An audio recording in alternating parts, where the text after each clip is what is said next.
Hello and welcome to Tattoo Collecting 101. How's everybody doing tonight? As usual, we're beaming out to you from the glorious Red Tree Studios here. Just wanted to get things started with thank you to Podcasting Collecting 101 and how we do this weekly and at our time. No, I'm just kidding. But really, it's all about Guy Atchison and the inventor of Reinventing the Tattoo. Come on, Fawn, let me fumble. No, I was trying to help you. I was trying to catch the ball, man. I can't let my teammate fumble too bad. But yeah, see how hard it is for Kyle now. Kyle's all these times we've been giving him a hard time. But yeah, so thanks to Reinventing for allowing us this opportunity. But Fawn's still on the road and heading this way. So until she gets here, Jess was gracious enough to sit down and go over some things with us. And I thought it would be really cool because I don't think you've ever been on the show, have you? Not for real. So tell us who you are. Hi, I'm Jess. I am the manager for True Tubes, where we're sitting right now. So I help run the warehouse out here and make sure everything's going smooth. So all the people that send in all those annoying fucking orders for needles and inks and t-shirts and shit, you're the one that has to put in the back-breaking labor to facilitate those needs. They're not annoying, but yes, I'm the one that does that. That's never annoying, and we always graciously appreciate your patronage.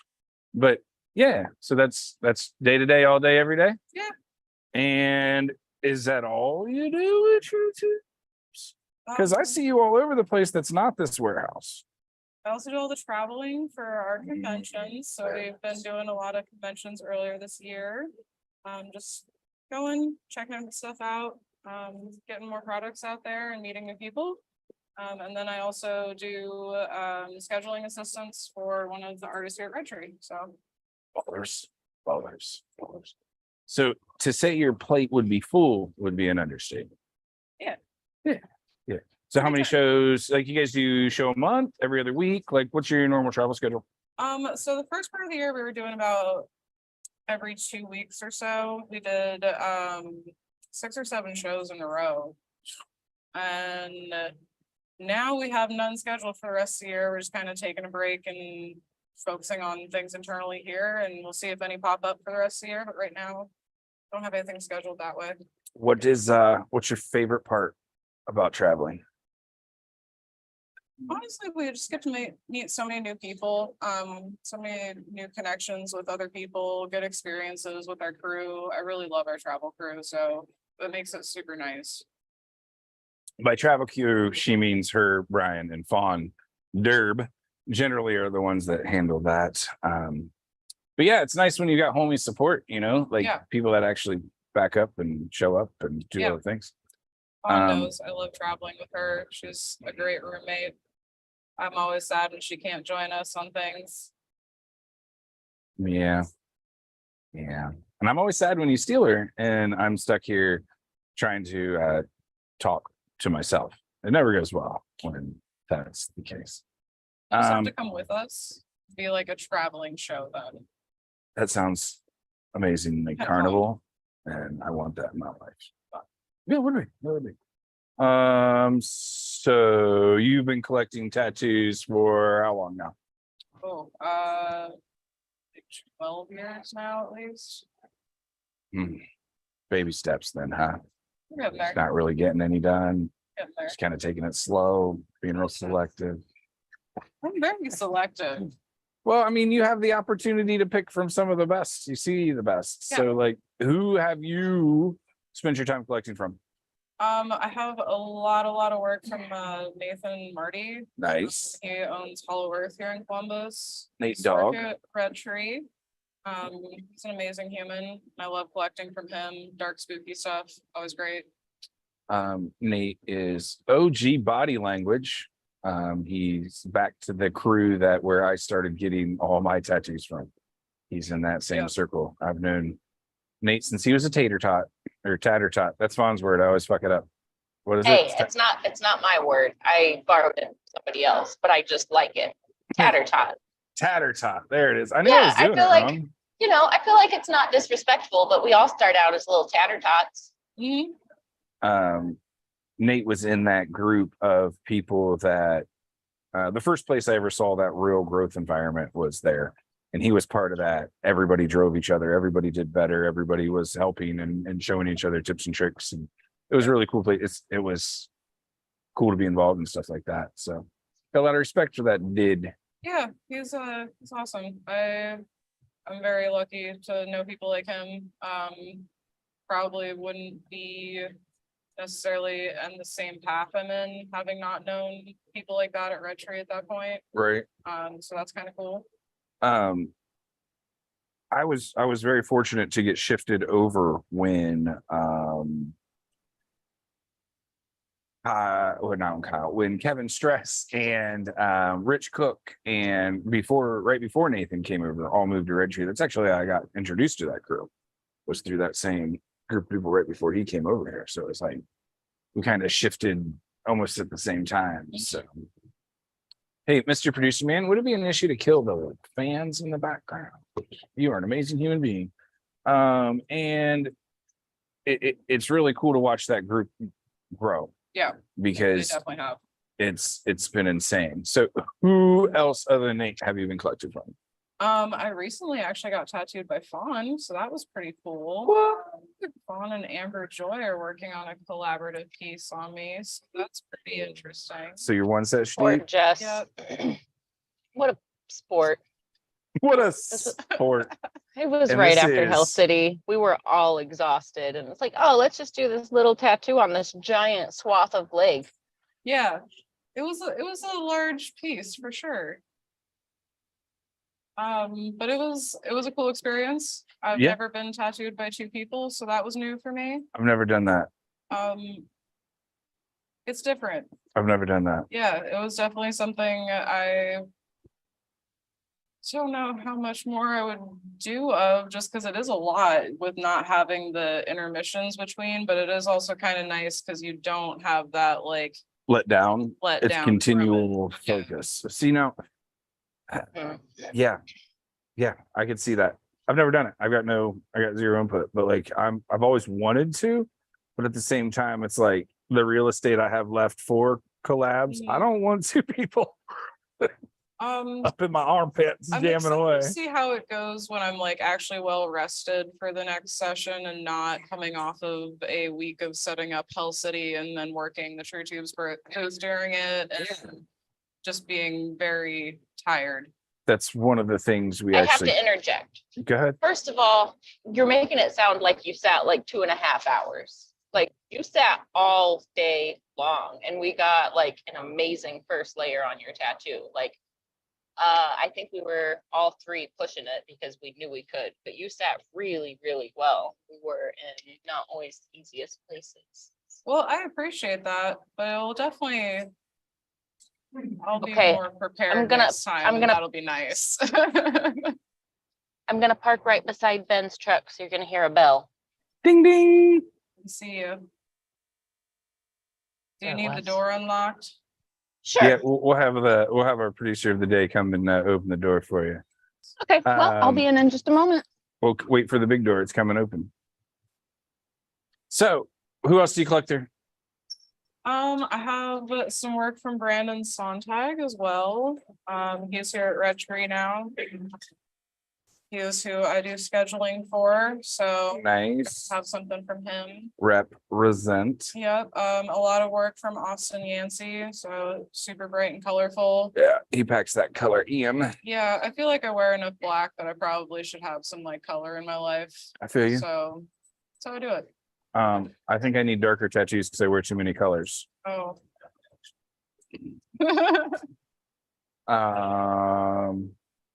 Well, nice intro. I'm glad you got to come hang. She said she doesn't want to hang out with me anymore because she has work to do and Sorry, fun. guys. I've got things to restock. So back to One of that. these days, we're actually going to have to do a full episode with you and sit down and go over your actual collection, pull up some of your side hustle stuff that we didn't even touch on, but drop your Instagram tag so people can Good. go look at it. Do it. No, I'll do it for you if you don't. it's all good. Which for the My terrariums? Okay, Yes. my terrariums, Dryad Creations is my Not to Instagram. spell that. Google it. Yeah, you're good. But yeah, we can talk about all that kind of stuff and collections and stuff. So, I'm gonna get out of here so Fawn can take my seat. but thanks for joining us. It's good to see you. Take care of yourself. Yay, Jess. Let's give her a round of applause. Weird. That's not how this works. Clap her off the stage. Oh, never ending things to do here at the Red Tree Two Tubes warehouse. It's like every time I'm in here, she's on a ladder, putting something away, moving a crate, moving a pallet, doing something. She's always humping and moving and working. So it was really cool just to be able to grab a minute over time and have her sit down with us. But Fawn is moseying her way in now. Yay, Fawn. Whoa, that's a cool fucking shirt. It's an Ohio shirt with a tattoo machine in the center of it. And I officially want one. Just saying. But it was probably made 32 years ago. There's probably no more and unavailable. I have a nice story about this shirt. Wow. Sorry to clear my throat for you guys. Glorious. So I was, I occasionally have the calling to stop at a thrift store. When I have the calling, I know there's something in there You with my got name stuff. on it. Mhm. So I was in, I believe, what is the name of the bougie thrift store? Ragorama on High Street. Yeah. Ragorama. I believe I was in Ragorama. I also was in Out of the Closet that day, so it could have been there, but I think it was from Ragorama. I find this. I find 2 pair of swim trunks. Made my day. I also think I got a pair of jeans that made my hiney look nice. Nice. So I call that a win. I need some of those. Then cut to a couple years later, I start working at Red Tree, and Derb's like, "Where'd you get that?" I was like, "Thrift store." Why? I thought it was cool. He was like, "I designed that so many years ago, back when he was still at Stained Skin on High Street." So like I you said. know how Derb's always been like designing hats and like, Yeah. not only does he have Hell City shirts, but it's almost like a little clothing line where like things are available for so long, and when they're gone, they're gone. Limited edition. So yeah, this was like Ohio tattoo, early Derb coil machine. Super I rad. think I still worked with a coil machine when I bought it. So I got it thrift, but I've had it for a long time. I don't know when it was actually made, but had my name on it. It's meant to be. It was supposed to be yours. It's like little baby Jesus came down from heaven and picked a shirt just Plucked it for right you. in my existence, my grasp. So it's fantastic. First of all, how'd you talk Jess into joining? She volunteered. What? Yeah. She was like, Okay. you know what? I'm Taking a break. I was impressed. like, Fawn's running a little late. We're trying to fit it in, make it work. And she was like, I'll sit down. Yeah. And I was like, you're a Impressed. baller.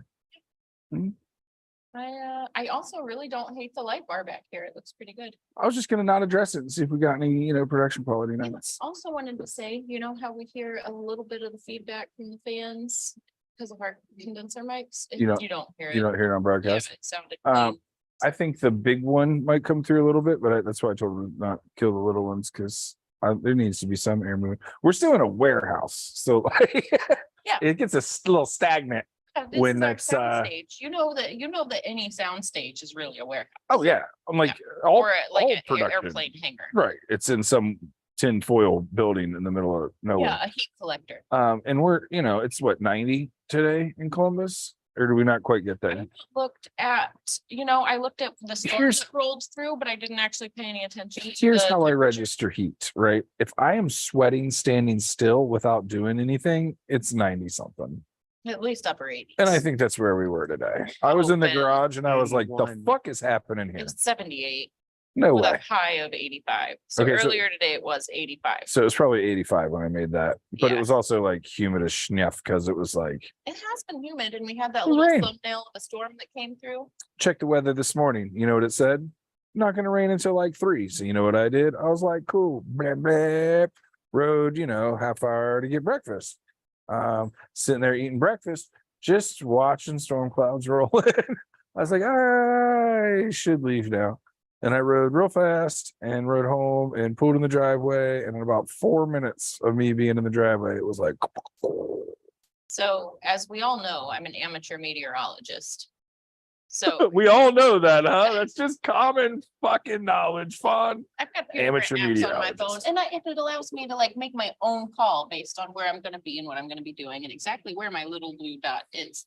So anyways, where I was, the sliver of the storm was very tiny. I was like, look, we're in this little pocket where there's nothing. So I knew we went to the Mount Gilead State Park. I met my mom and my nieces for lunch. Also, segue, I have another thing to say about that when I'm done with the story. We go to the Mount Gilead State Park and we're standing there and we're looking at all the little fish on the edge. We hear the thunder in the distance and I pull my phone out. I was like, oh, it's going to be clear for a little while longer. And then when it's not, it's a little sliver of storm, probably 20 minutes tops. So we already had the plan, like once it started raining, we'd just get in the vehicle and go to the other side of the park and just kind of wait it out. And we found a perfectly dry spot. So that went perfectly as planned. Picnic uninterrupted. And Picnicked uninterrupted. and my nieces are all about playing in the mud, like literal, they are like playing in the mud girls. Like they are gourmet mud pie crafters. They are clay cake makers. They are grass bread makers. Yes. The grass bread is a technique. See, you got to have the right ratio. Well, otherwise it's like, Or false part. yeah. It's It's just a pile of grass. And the otherwise. only way to do that is practice. Yeah, you gotta know how to roll the grass and just- tuck the grass Light it and then smoke turn the it. grass upside Oh, down. sweet. I was actually talking about little kids playing. Yeah, me with too. Lots of lawn mowing clippings. Me and too. Whatever. So segue, I was out of coffee creamer this morning. So, So I was like, do I go to Starbucks or do I go to Kroger and get myself some cream? And I decided to go to Kroger, or I decided to go to Starbucks because I really wanted a latte. And I was like, gonna have to wait in line because it's like 8 o'clock and the line's gonna be long. stupid human. So I jaunted over to Kroger, got my stuff and went back home. On the way back home, on the radio, they were talking about, how, and this is not to be, I'm not going down a political rabbit hole. So, but how like right now, the trend is there's a gender neutral version of everything. So there's a new gender neutral for niece and nephew. Do you want to know what that is? Brother Spawn? Nibbling. A nibbling. You're nibbling. Oh, my little nibblings or nibbling. Okay, if you will. I'm letting that run regardless of gender identification because if it's neutral, who gives a fuck? With it. All little babies are nibblings from now on. Nibblings. If you So are this lower leads than me my to hip, wonder- you are now a nibbling. This leads me to wonder, Kyle, maybe you could look this up for us. What is the gender neutral for aunt or uncle? Like if nibbling is the new gender neutral for niece or nephew, which I Nibbler. love nibbling. I say Nibbler. chidlers, chidlin, nibbling just sounds perfect. Like that. I it's a think perfect fit. I think the aunt and or uncle would be the nibbler. I don't know. You're You know- gonna love it. It's a pibbling. Pibbling? Yeah. Pibbling. Pibbling and nibblers. Pibbling and nibbling. Who wrote Who this? decided this, Kyle? We're looking at him. like he's responsible. Genderrights.org. Genderrights.org. They came up with this or they're just sharing the information? Sharing it. I think they're probably just sharing it. I think they're just probably sharing it. Yeah, sorry, that was a real long rabbit hole to tell you about a 30-second blurb I heard on the radio, but I've been thinking about it all day. Pibblers? Pibblers. And I want to know is like, So I'm was, like Pibbler Paul? was there You a, could be Pibbler Ben? was there an Pibbler official Kyle? meeting that you had to go to? Was there who decided that they could just make up fucking words? And how do I get on this committee? Because I think how I describe things, a lot of people would also really fucking agree with. Like thingamajig, the whatchamacallit. You know what I mean? Like, everybody's got little weird words for everything. Yeah. How do I get on that fucking, who do I gotta call? What letter do I gotta write? I want to be on the makeup fucking words board. I don't know. Do we call Webster? I suppose. So Webster. Come on. Oh, okay, so I know like a word is slang for so long before it's actually considered a real word. But like, So I what do need to we be do a with slang brand master? new word? brand new phrase where like, how long does that take? Like if it's a new invention that has a new name. I don't know. I don't know who we call about this. I feel like Webster's might be the start. Well, if it's an invention, it's a thing, it's a Merriam-Webster's. product, it's a trademark. So you would get your word based off your trademark, right? But if we're talking about a noun, or you know what I mean, like something that's not a product, it wouldn't have a registration. So then now if we're talking about a person or the doc or a thing, you know what I mean, like a noun, Title. Yeah. it would be. Why can't we name buoys floating McBobs? You know, like Floating McBobs. you see what I'm saying? Like how do we get on that committee? I need a linguistic expert in our studio audience to, oh wait, we don't have a studio audience, in our listener audience to let me know what form I need to fill out to become a word maker upper. A wordsmith. A wordsmith. Is that a thing? Well, see, if you're saying it had to be slang for so long, so what you're telling me is we need to be culturally influential enough to. That impression. Don't take that as fact. No, so hear me out. So I drove past the hot dog place the other day, and on the menu was a glizzy. It said, "We've got glizzies," and I'm like, now is that he just saying he's got hot dogs, or now is that a specific topping setup? And am I just old enough now that I'm like, the fuck is a glizzy? Because like I know, like I get I it, feel like, like it a was the glizzy slang could be for hot many dog, things. right? But like, What was it? I don't know. I didn't You fucking didn't. stop. You didn't. I thought we were gonna have an Hold on, answer to this it's the story. igloo place by the train tracks. Oh. Do you want to stop? Like we can. Everything's supposed to sound like a blizzard, or it has a. So, but ZZY he in said it. now we have glizzies. So is this a specific hot dog No, Is it's this a just general specific- term. topping group, or is it just a like overarching What if? hot dog Hear term? me out. It's overarching. Okay, so What if it's not even talking about a hot dog? What if it's talking about an icy beverage? then he's doing it wrong and he should be fired. Like, Because if my old ass what knew if it they was, it's not their hot dog spot and they should go ice cream, but they didn't. They chose hot dogs. Hmm. So anyway, because I've also been like, y'all got like a milkshake or something? He's like, not fam, hot dogs. He gets like ostrich and gator and crab and like he gets some crazy shit in there. And he puts it on a little board. Like, but hear me out. How when I long did heard we the have to word say glizzy I kind of just until it think of, became like, overarching hot dog and kind not of someone going glizzy, glizzy, glizzy, I think glizzy. of like the Summer of the Island Boys. We're taking it. Ay, boy. Yeah, that's what Glizzy makes me think of, because like their videos kept popping up on my feed all the time, and I feel like glizzy is one of the words they said a lot that didn't really have any meaning behind it. Like every time they used it, I'm like, is that what you're calling your Glock? Is that what you're calling your gold glitter? Is that what So you're I- calling icy free? Is Glock also glizzy? I don't know. That would make sense. They are also plastic and cheap, just like a hot dog. Oh, I mean, clocks are great. All you snap finger people. Clock bite, it's real. It's a thing. Glock bite. Yeah. So the One time I got pinched. I didn't get bit back here, but I got pinched. yeah, you got Wasn't it. my gun though. It was a Glock. That's what they do. You're like, hey, skin. Fuck I don't know. yeah. First of all, it was a 45. This is how I know that it's way too big of a gun for me to be handling. Second of all, I just didn't feel right in my hand from the start. I fired it once and was like, here you go. I gave it right The back answer to my is friend. no. It's like, no, you can. Good. Not that we ever talk about firearms on this show, but the gun's not too big, your stance is wrong. And anytime you would Oh, like to do that, No, we can figure my that out. stance was great, but the way it like rocked my bones in the stance, like my shoulders were jarred, like it was just too much. Too much play. Yeah, it was too Um, much for me. I feel like even if a rifle had that much kick for me, that'd be too much. on That's my where I was headed. shoulders. I had the honor and privilege of being able to shoot about 750 yards on a 50 cal one time. And it was 6 shots Just deep rocked your bones, right? before I was like, okay, I'm good. No, it went ting. Like there's no more, there's nothing else. Like I hit it 7 times. My favorite I'm gun good. that I've ever fired is this old beat up revolver. It's a 22. It's huge. It's cantankerous, but man, that sucker is a dead shot and I just love it.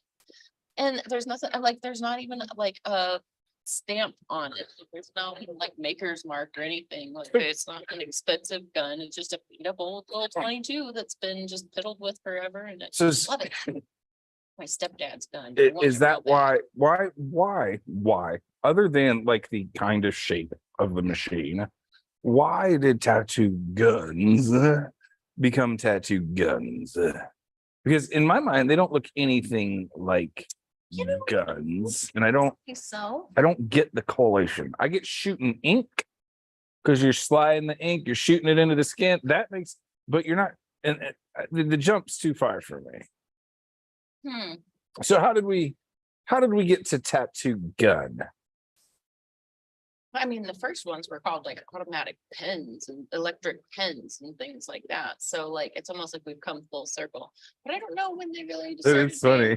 I'm just realizing No, that yeah, that is funny. I don't really know when they became. Next time we talk to Dana, we need to ask him this. We need to be like, Dana, when did they start calling these tatty blasters guns? When did they go from electric pens to guns, like back to machine to like what were all the iterations in there and like the nomenclature for our tattoo Language devices? is so funny.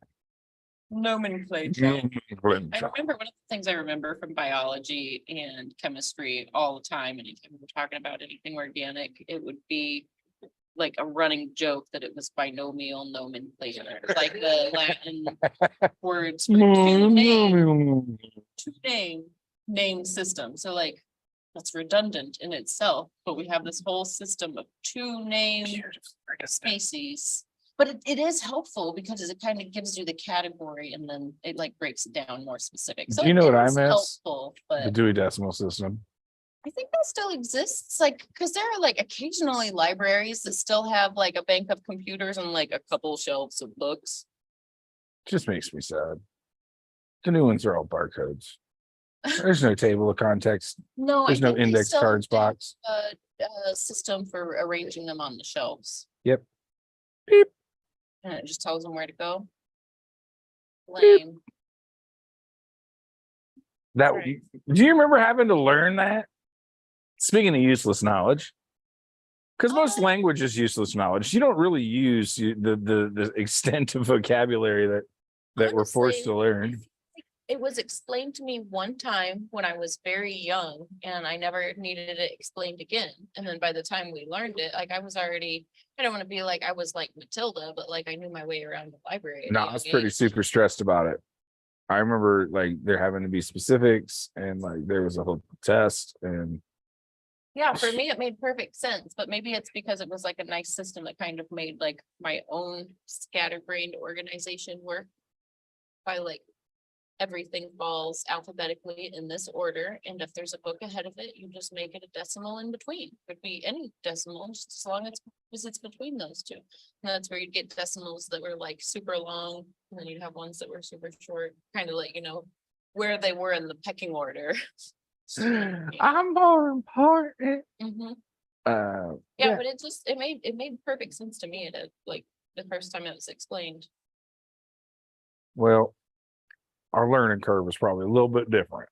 Huh. I'm just throwing it out there. Ben struggled with letters and numbers. I'm still severely dyslexic. Like You know what I struggle with? I get 3s and 5s mixed up, which is kind of funny Ye- because you would it's think it the would be loops. 2s and 5s. it's the loops.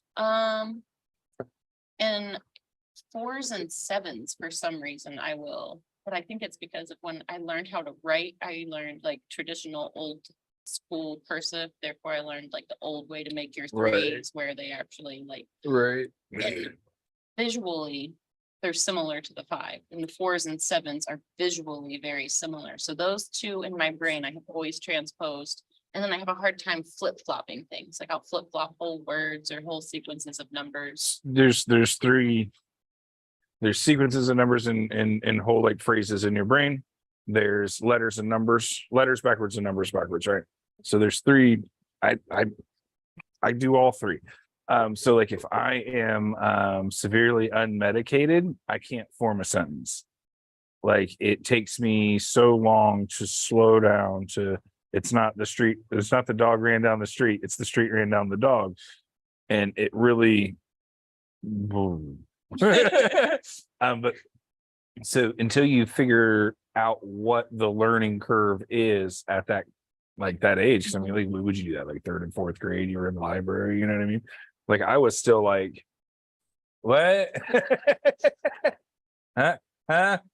You have to do that one again there, teach. Man, I don't know. As a little kid, I do got to give my mom credit. She made sure I had a wonderful book collection. Like I had beautifully illustrated books, and I was the oldest. So, like, not pointing any blame or anything, but books are one of those things that are hard to make it through multiple children. I had pop-up books. I had, like I said, just Being the she youngest, got I me was given a thankfully Bible when I illustrated was books. I mean, I could read, but I was more obsessed with the pictures. I'd be like, no, don't turn the page yet. right. I was that kid, like, yeah, you read it, but don't turn the page yet. I'm looking at that. Yeah. So, for me, that like, Jess is making all kinds of noise over there. She said she was going back to work. Well, No one's mad at her. Pump it up. She's got her headphones in. She can't hear us talking shit. That explains everything. but those like early, like developmental educational tools, like even early on, I had like, we're talking like kindergarten, first grade. I was already like, you could tell I was struggling with like transposing numbers. I'm Right. not saying I was like behind reading or anything like that, but like you could just from a very early age, I was very like connected to the visual world and like the imaginary world. Right.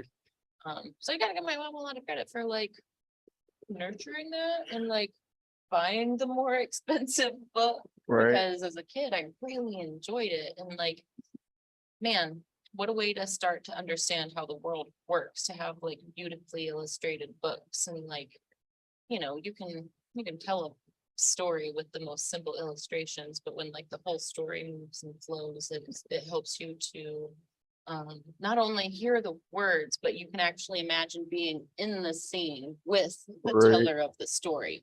Like as I was a little kid, it was almost like, okay, the words I'm reading are coming from a narrator, the words being read to me are coming from the narrator. But I would imagine like holding the narrator's hand, whatever character that may be, or like being there with the main character, just like tagging along and like, closing my eyes and getting lost in that realm and like building things in 3D because I'd have these pictures as well as the words.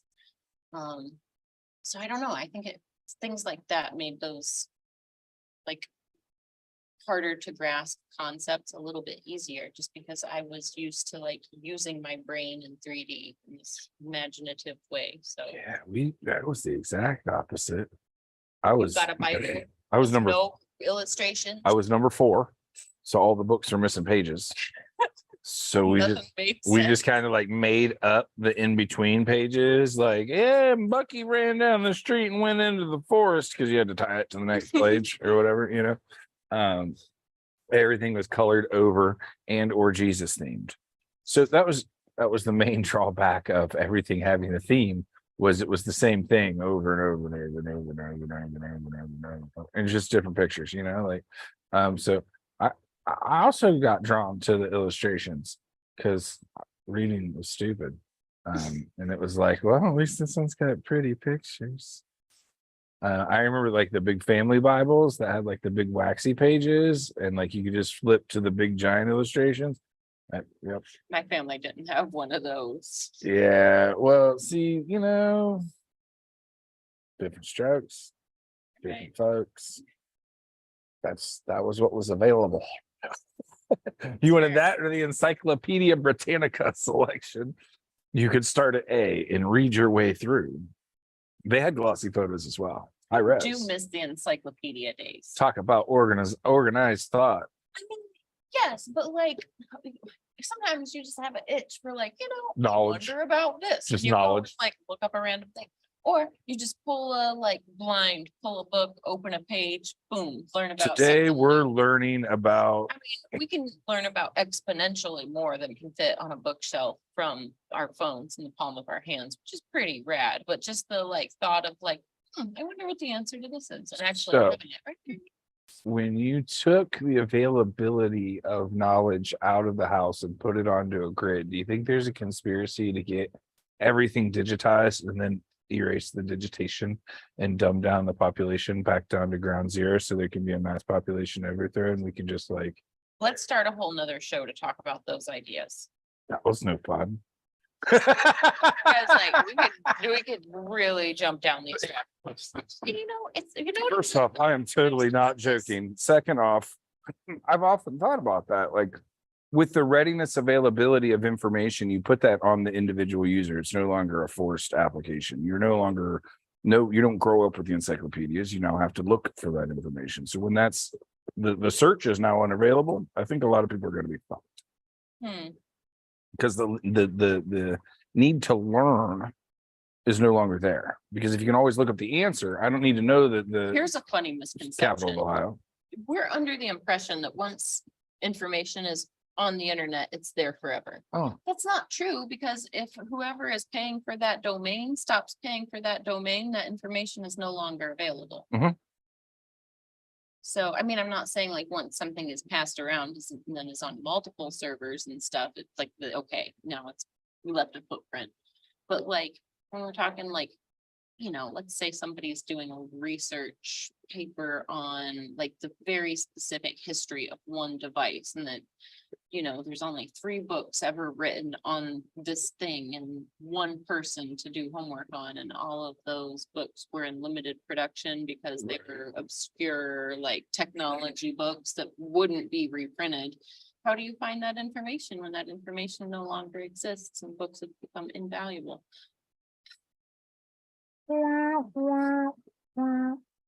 well, that was the first thing they did when they overthrew a civilization, even back in like the ancient Roman times, is they would go in and they would destroy the libraries and they destroy the knowledge and they would destroy the history and the art. Well, that's history. So if you really want to look at art and encapsulating a moment and encapsulating a time frame and a style, and that is history. So when you go in and you look at the portraits of the Mona Lisa, and that was indicative of the outfits and the shape of people's faces and hair and clothing, and art is history. So in order to wipe out what you would consider to be a civilization, you have to start with their base of knowledge and their history and their art and all their artifacts and everything. And now you are just like me. So Well, this got so me why they call it fast. a gun?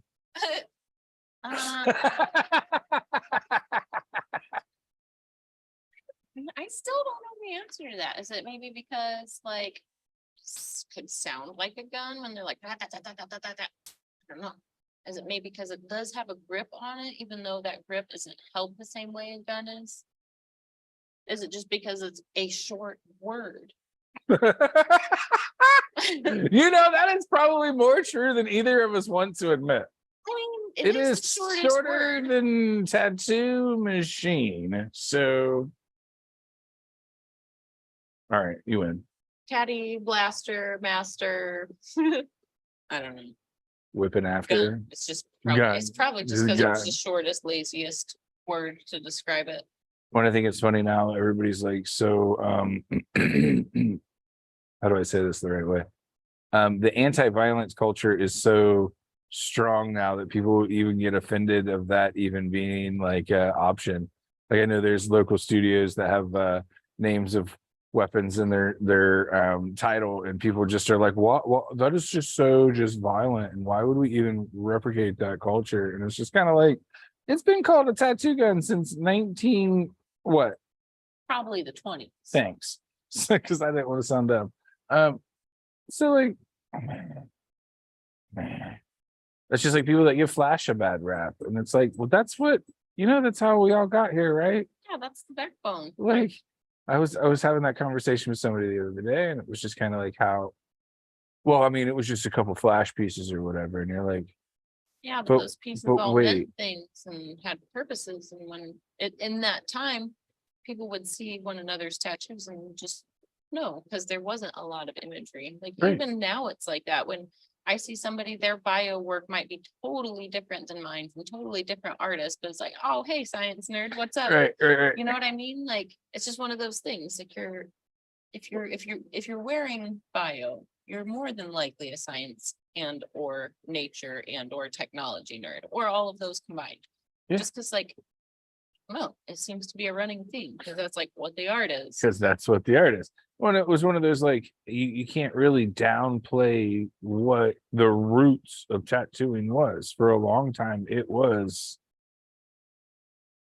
Criminal and sailors. more of the art was the same.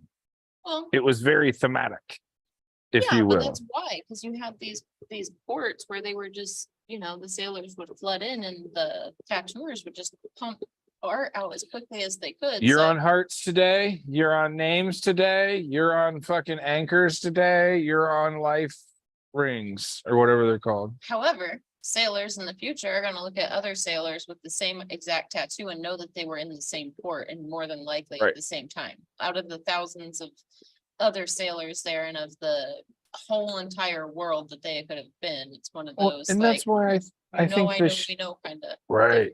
Well, that's why I think the flash still works. Like if you go to a convention and it's like, no, this is this convention's flash sheet. This is the Ohio tattoo flash day. This is this. No, you can't do Friday the 13th. It's washed. Everybody does it. But like when you get a flash sheet from an artist that's at a convention, that's tattoos that were previously drawn specifically for that convention that they're pumped on doing. What's wrong with if you like the art that I don't understand how that's become well, it was just flash kind of comment.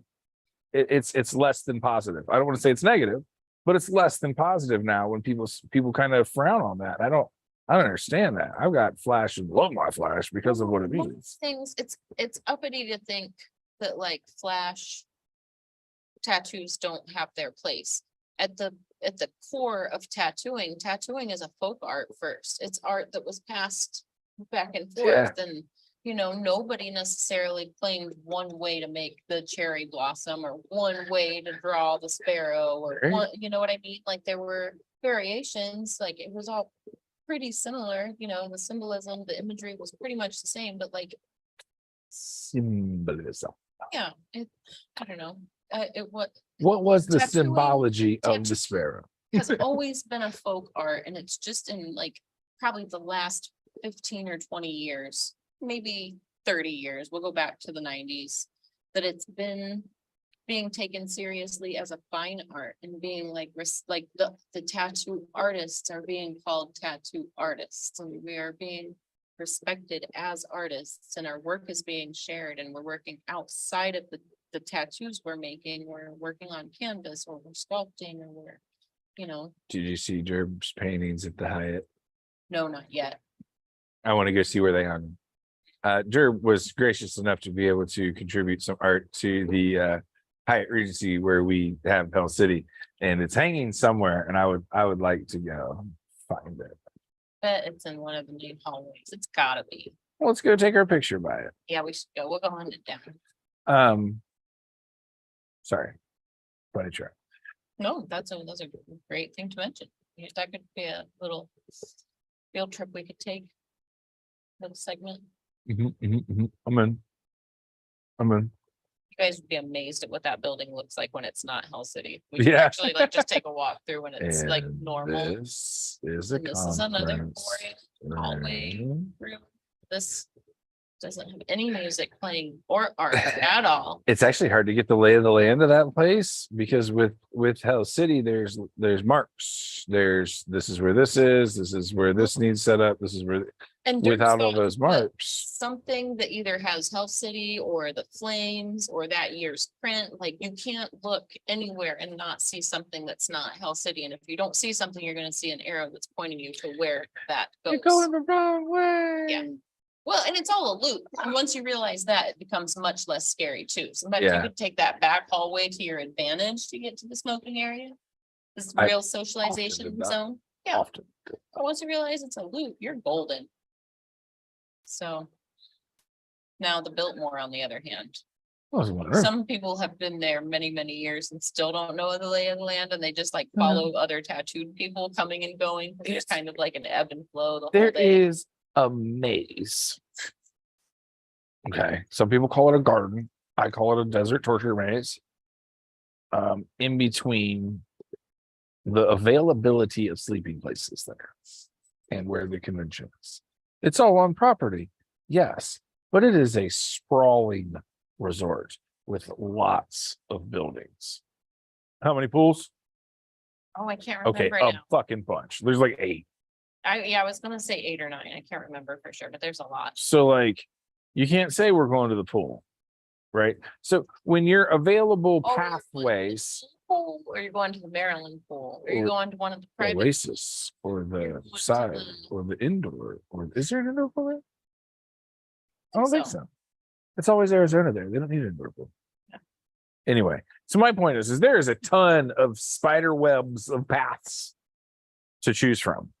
So the trick is finding the path to the convention center.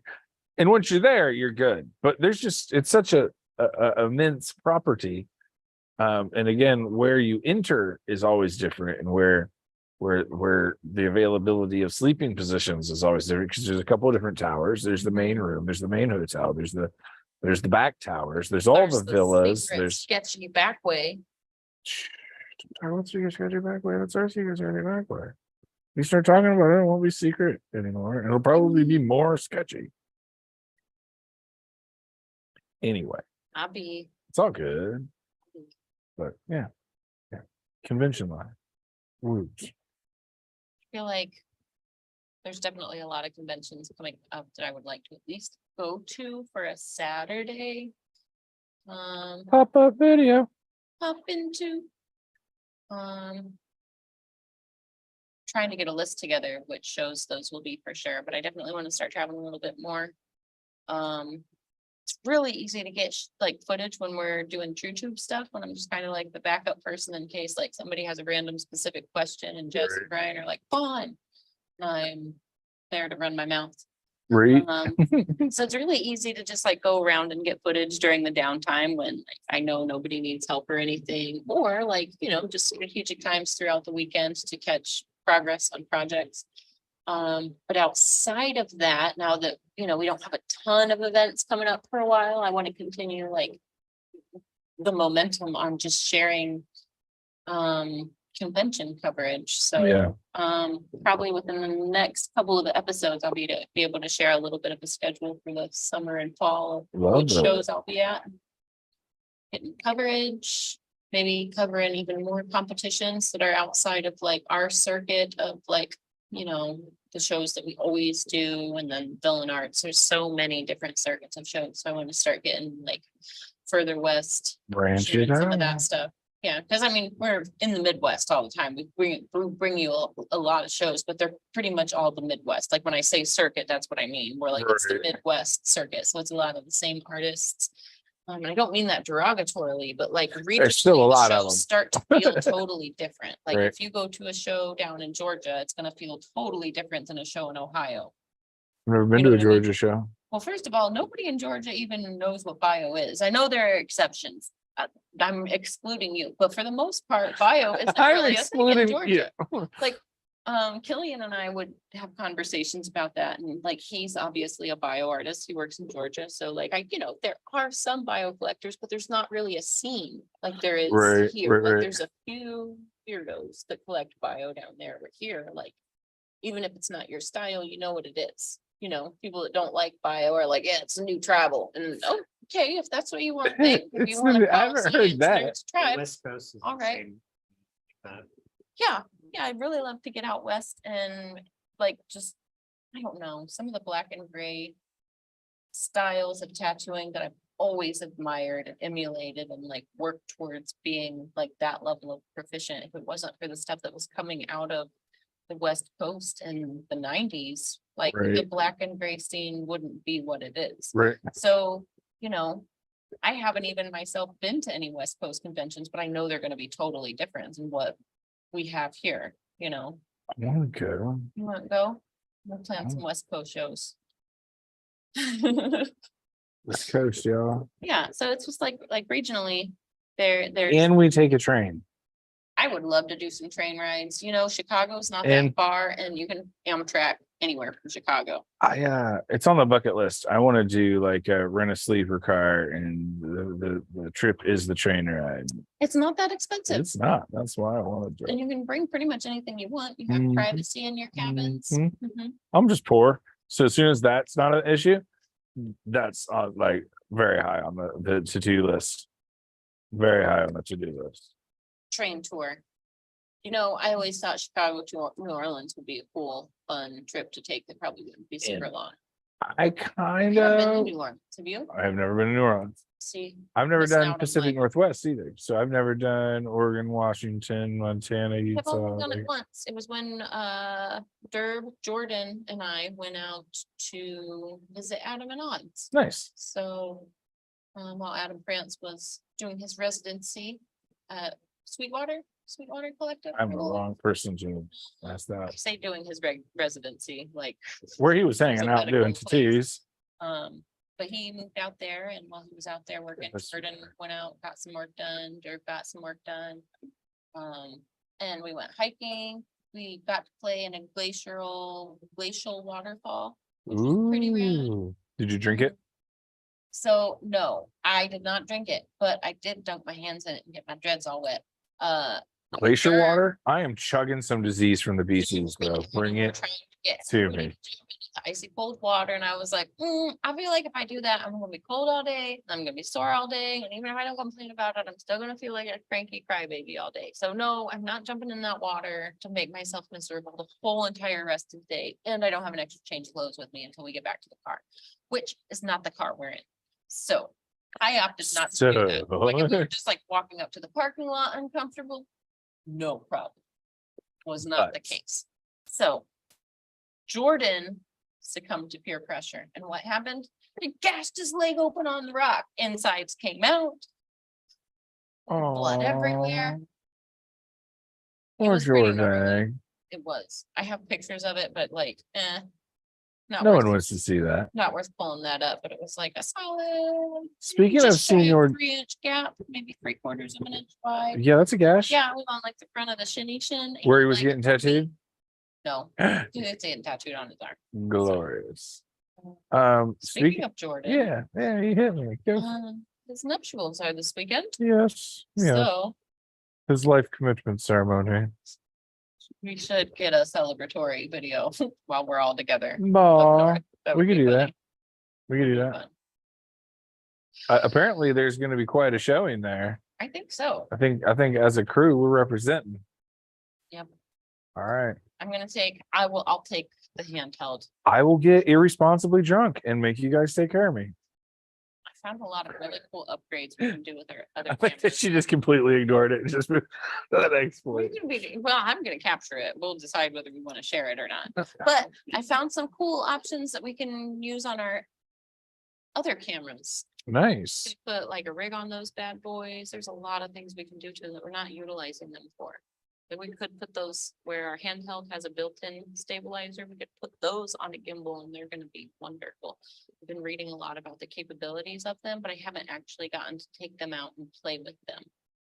Play date. Like when I first got them, I played with them. I just went through and like made sure the settings and stuff were all the same. But anyways, we start doing a little bit of homework and figuring out how to use the tools that we already have. We can bring a lot of really cool content together. And then soon, we're probably going to be streaming from a higher quality platform as well. Bum, bum, bum, So, bum. Get ready, folks. We be shifting. Yeah. I don't know if you saw the 8-foot green screen in front of the stage when you got here. That's on the floor. I didn't. I just walked up on stage. But the possibilities are now endless. Endless. We could come to you from anywhere. Beach in the Bahamas, the faux Bahamas, if you will. So what we can do is now when we rebroadcast our tattoo, I can get super up Recaps. close footage and we can have our faces right next to it, pointing at the things that we're talking about. well, when we do our convention recaps, we can just do them on the green screen and we can literally walk through the convention. Be floating. And be be like, floating in front here of we it." are, look at this thing. I like it. We can get a green man suit and have all kinds of fun. I like it. Put Kyle in Green Man suit all the time. So anytime we need anything adjusted, all you'll see is his tiny little floating eyeballs. Back off the screen. You'll just see these bright blue eyes looking at everything, tucked back away. That's gonna happen. So yeah, I think we got some tricks up our sleeve. Nice. So what's going on in Ben's Tatty world? We got to get you in sometime soon. I am fucking tatty void. I've been tattooing in a while. So I bit the bullet and I started paying for Gaia on my Amazon Prime. You know, the spiritual hippy dippy new age science channel.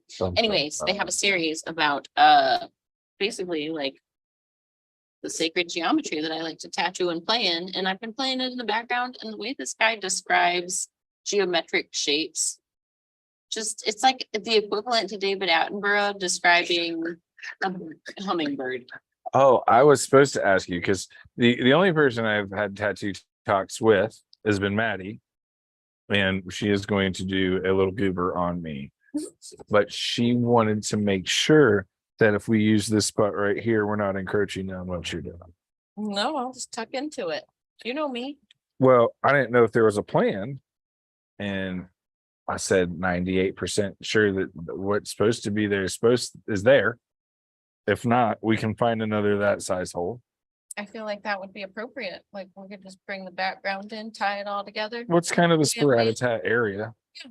So Well, like, see how I brought this background in and this background in? That's what I would do. Like, when she puts this guy here, I'll just bring the space in and get as close to your hiker as you want and tie right into the other colors. You I just wanted to make sure you didn't have another. Yeah, filler baker for all I care. Like, I'm gonna make it all connect and Well, look I mean- like it's supposed to be together. At this point in my collection, that's kind of what we're doing. We're kind of You just. got some big meaty places still. I do. We got some pits to do and some stomach stuff to do, but it's not, most of it is planned for. It's just doing it. It's just doing it. That's the hard part. My belly is the next thing I want tattooed, and I probably will jump into my hand first. I gotta lose like 20 pounds. I want fewer inches. I want fewer inches to be tattooed. Less pain. I should have thought about that when I tattooed my back. Man, that would have been the smart thing. Like, hold on, bro. I'm gonna diet for 6 months first. We're trimming this thing down. I remember showing up and seeing the stencil, and I was like, no way that's gonna fit my back. And he's like, hey, so remember when we took pictures of your back? Well, it's a measuring grid. This is exactly the right size. And I'm like, fuck off. And it was just, I was like, no. Yeah, when I saw how made me big the sad. stencil was for mine, I was like, that thing's as tall as I am. And Russ was like, it's about half as tall as you are. Fair. Yeah, I wasn't. No, I should have thought to lose weight first. You're a genius. You're a genius. Not like a huge amount I want to lose, but I do got to get back in shape. There's no reason to. Actually, there is. I'll tell you the reason. You know what it is? Heavy Uber whipping cream in Eats. your coffee? No, it's Uber Eats. Lie person. I love the heavy whipping cream in my coffee. Yeah, That's like the equivalent to breakfast. I'm not going to beat myself up for those calories. I would rather She's like, have, you will not shame Yeah. my coffee, sir. like if we're talking about like caloric intake, like I would rather have, that's probably the healthiest fat that I consume all day, you know, as far as how my body's using it.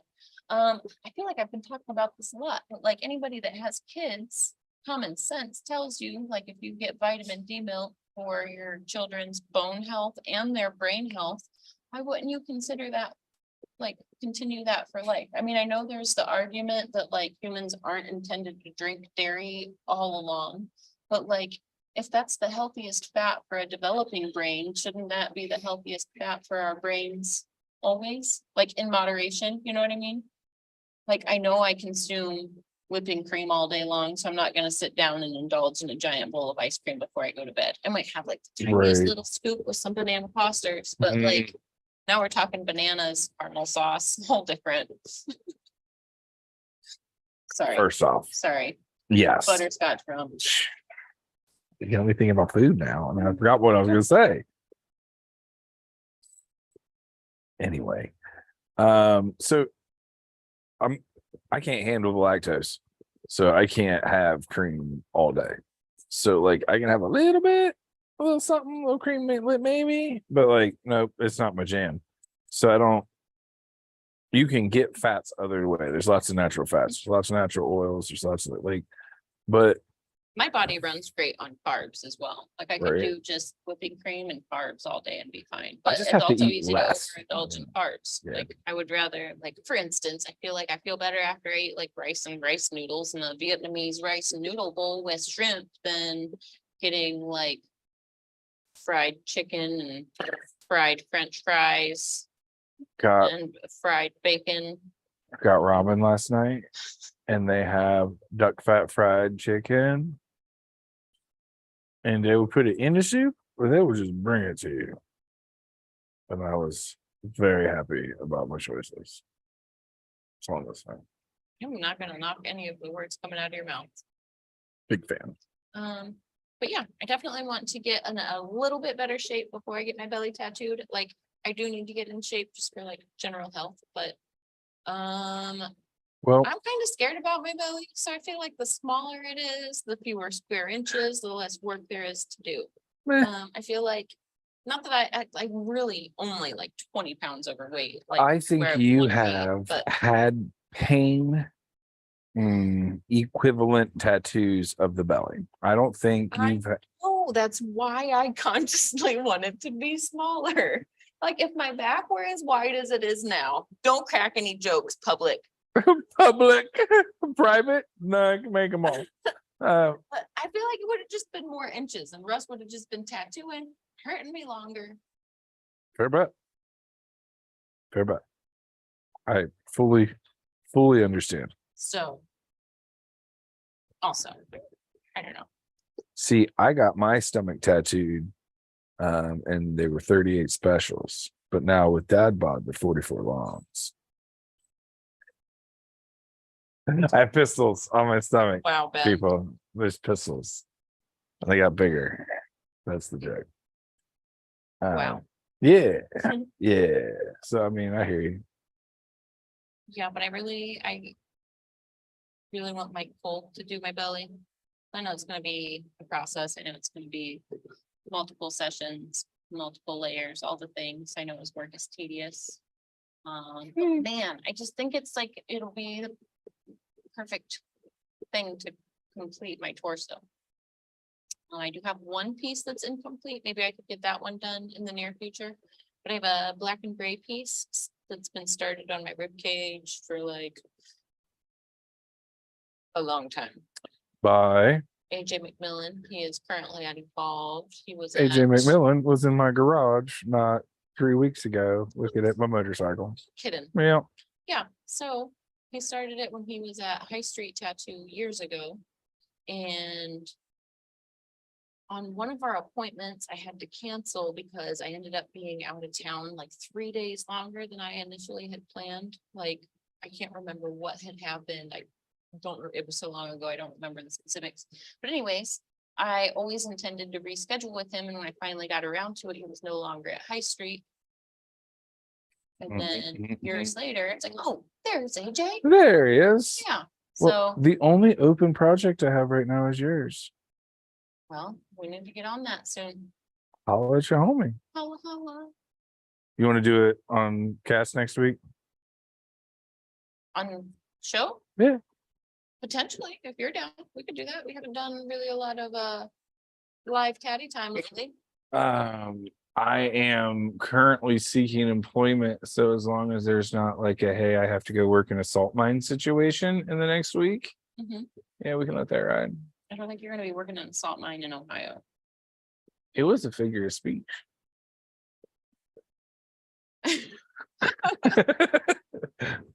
I mean, But, maybe, I but mean, I bet you we can find salt in Ohio. I mean, There's a there's lot of salt shitty people here. like There's half a salt mile everywhere. away from the shop, that big white mound.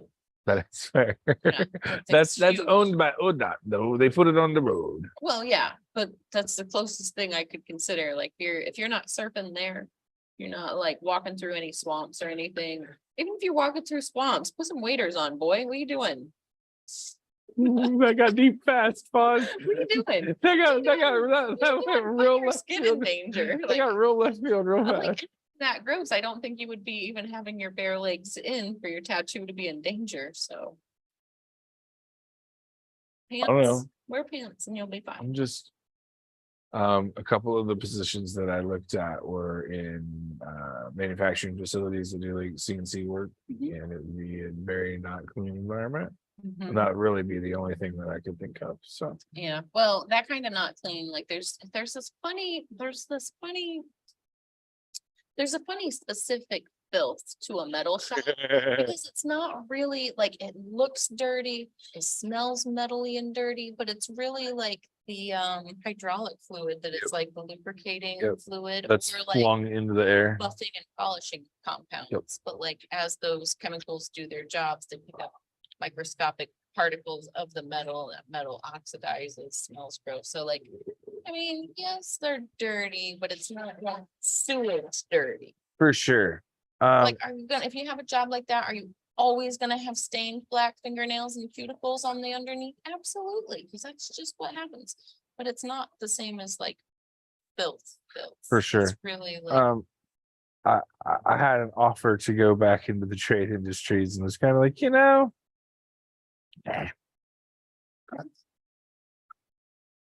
okay with not being dirty. It'll all come together.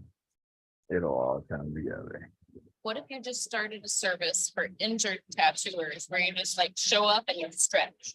You I am just your take your pro waterfalls and skin you just- stretcher. I don't know if that service is that marketable.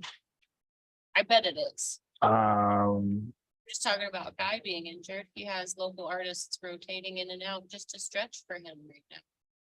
right, but I just mean as like a viable life money kind of thing. I That's think fair. the startup of professional skin stretcher might be a slow start. Hmm, I'd have to prove myself. I'd have to get some rep. There'd have to be a lot of video. it's Now, fair. so what I have That's thought fair. about doing though is, and we got to keep this between us guys. Okay. Still in the works. Don't tell anybody. Handy as fuck. Right. So am I a pro? No. But I'm handy as fuck. You want to start a little? Am I a handyman professional business? landscaper? No, but I'll cut your fucking grass. I'm handy as fuck. You know what I mean? Okay. And then we so- can just list all the random things that I can do. And then have the video will just be like me cutting grass. Be like, no, but I'm handy as fuck. My license bonded and insured? No, but I'm handy as fuck. Okay, I think it'll catch. so you're gonna have to be licensed, bonded and insured to do this. But anyways, like if you're gonna be legit about it. Who said there's anything like legit about anything? When I was a little kid. We're my doing it. We're doing grandmother it was- pirate as shit.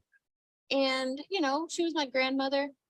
After she became divorced, she was by herself in this huge farm. Multiple buildings, 16 stalls or something like that. It was a big farm. Anyways, she had a handyman, and that guy, first of all, he was, anytime she needed anything, he would be there the next day. Sometimes even the same day, but he was like Johnny on the spot. If she called him, next day he'd be there. And I just thought that was a more common service. Like I thought a handyman was like just a job that people had. Like I was under the impression that that was just like a service. Like you could just be a handyman and then like have a handful of clients that whenever they needed a problem solved or an extra hand or muscles or whatever it is, all the things, they would just call the handyman. And like, I just thought that's how it happened. You can, but generally a handyman is somebody that has worked in a lot of different trades and can do a little bit of everything, but isn't a professional. So it's that same, I am not licensed, bonded, and insured, but I can get the job done. Am I supposed to change your electrical outlet? Fuck no, but I'm handy as fuck. I'll do it for you. Can I change your fixtures? Sure. Am I going to rewire your house? No. So it gives you that window of skill availability that, Kind of like a husband for hire, but for handyman services. bro, dad bod for hire. You just made my business. Yeah. Yeah, imagine the commercials we can make. Squeaky hinges, But that's the whole thing behind handy as fuck. So I think leaky faucet. shit your husband don't want to do, I'm handy as fuck. You know what I mean? And that's kind of the whole concept. But again, building a business like that takes clients, takes people like, grandma that are like, hey, dude, I really actually appreciate what you do and you do good work and come back.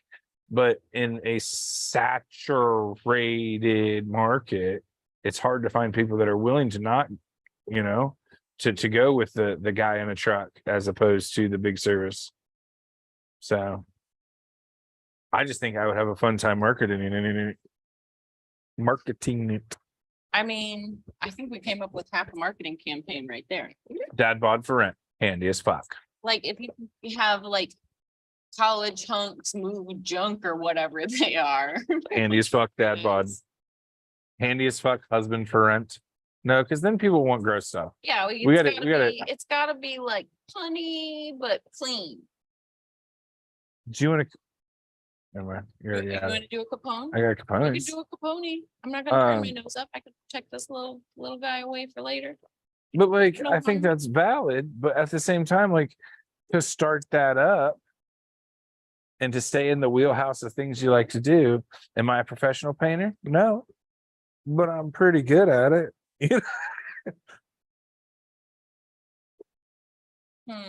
Handy as fuck. Yeah, we gotta come up with something. There's a whole thing in I there. like the blunt vulgarity of it to weed out the dipshits. Because then I only deal with people that think handy as fuck is hilarious. Fair. Because let's be real, I'm not for everybody. There's enough of people that are in my market to be okay. But let's just narrow that down. Let's be real. If I show up to your grandma's house unannounced in the taco truck, like, yo, I'm handy as fuck, I'm here to fix your shit. Some people might be like, I don't know you, man. My I don't know you. sent you. I don't know you. Your Man. nephew Tom. I'm just here to cut the grass or whatever. Yeah, I'm just here to clean gutters here to weed your garden. or whatever. Handy as fuck. See what I'm saying? But like, I think it just helps. If Ohio State can get away with the best damn band in the land, I can get away with handy as fuck. But how are you gonna spell it? FUK. All right. Or should we go FHQ?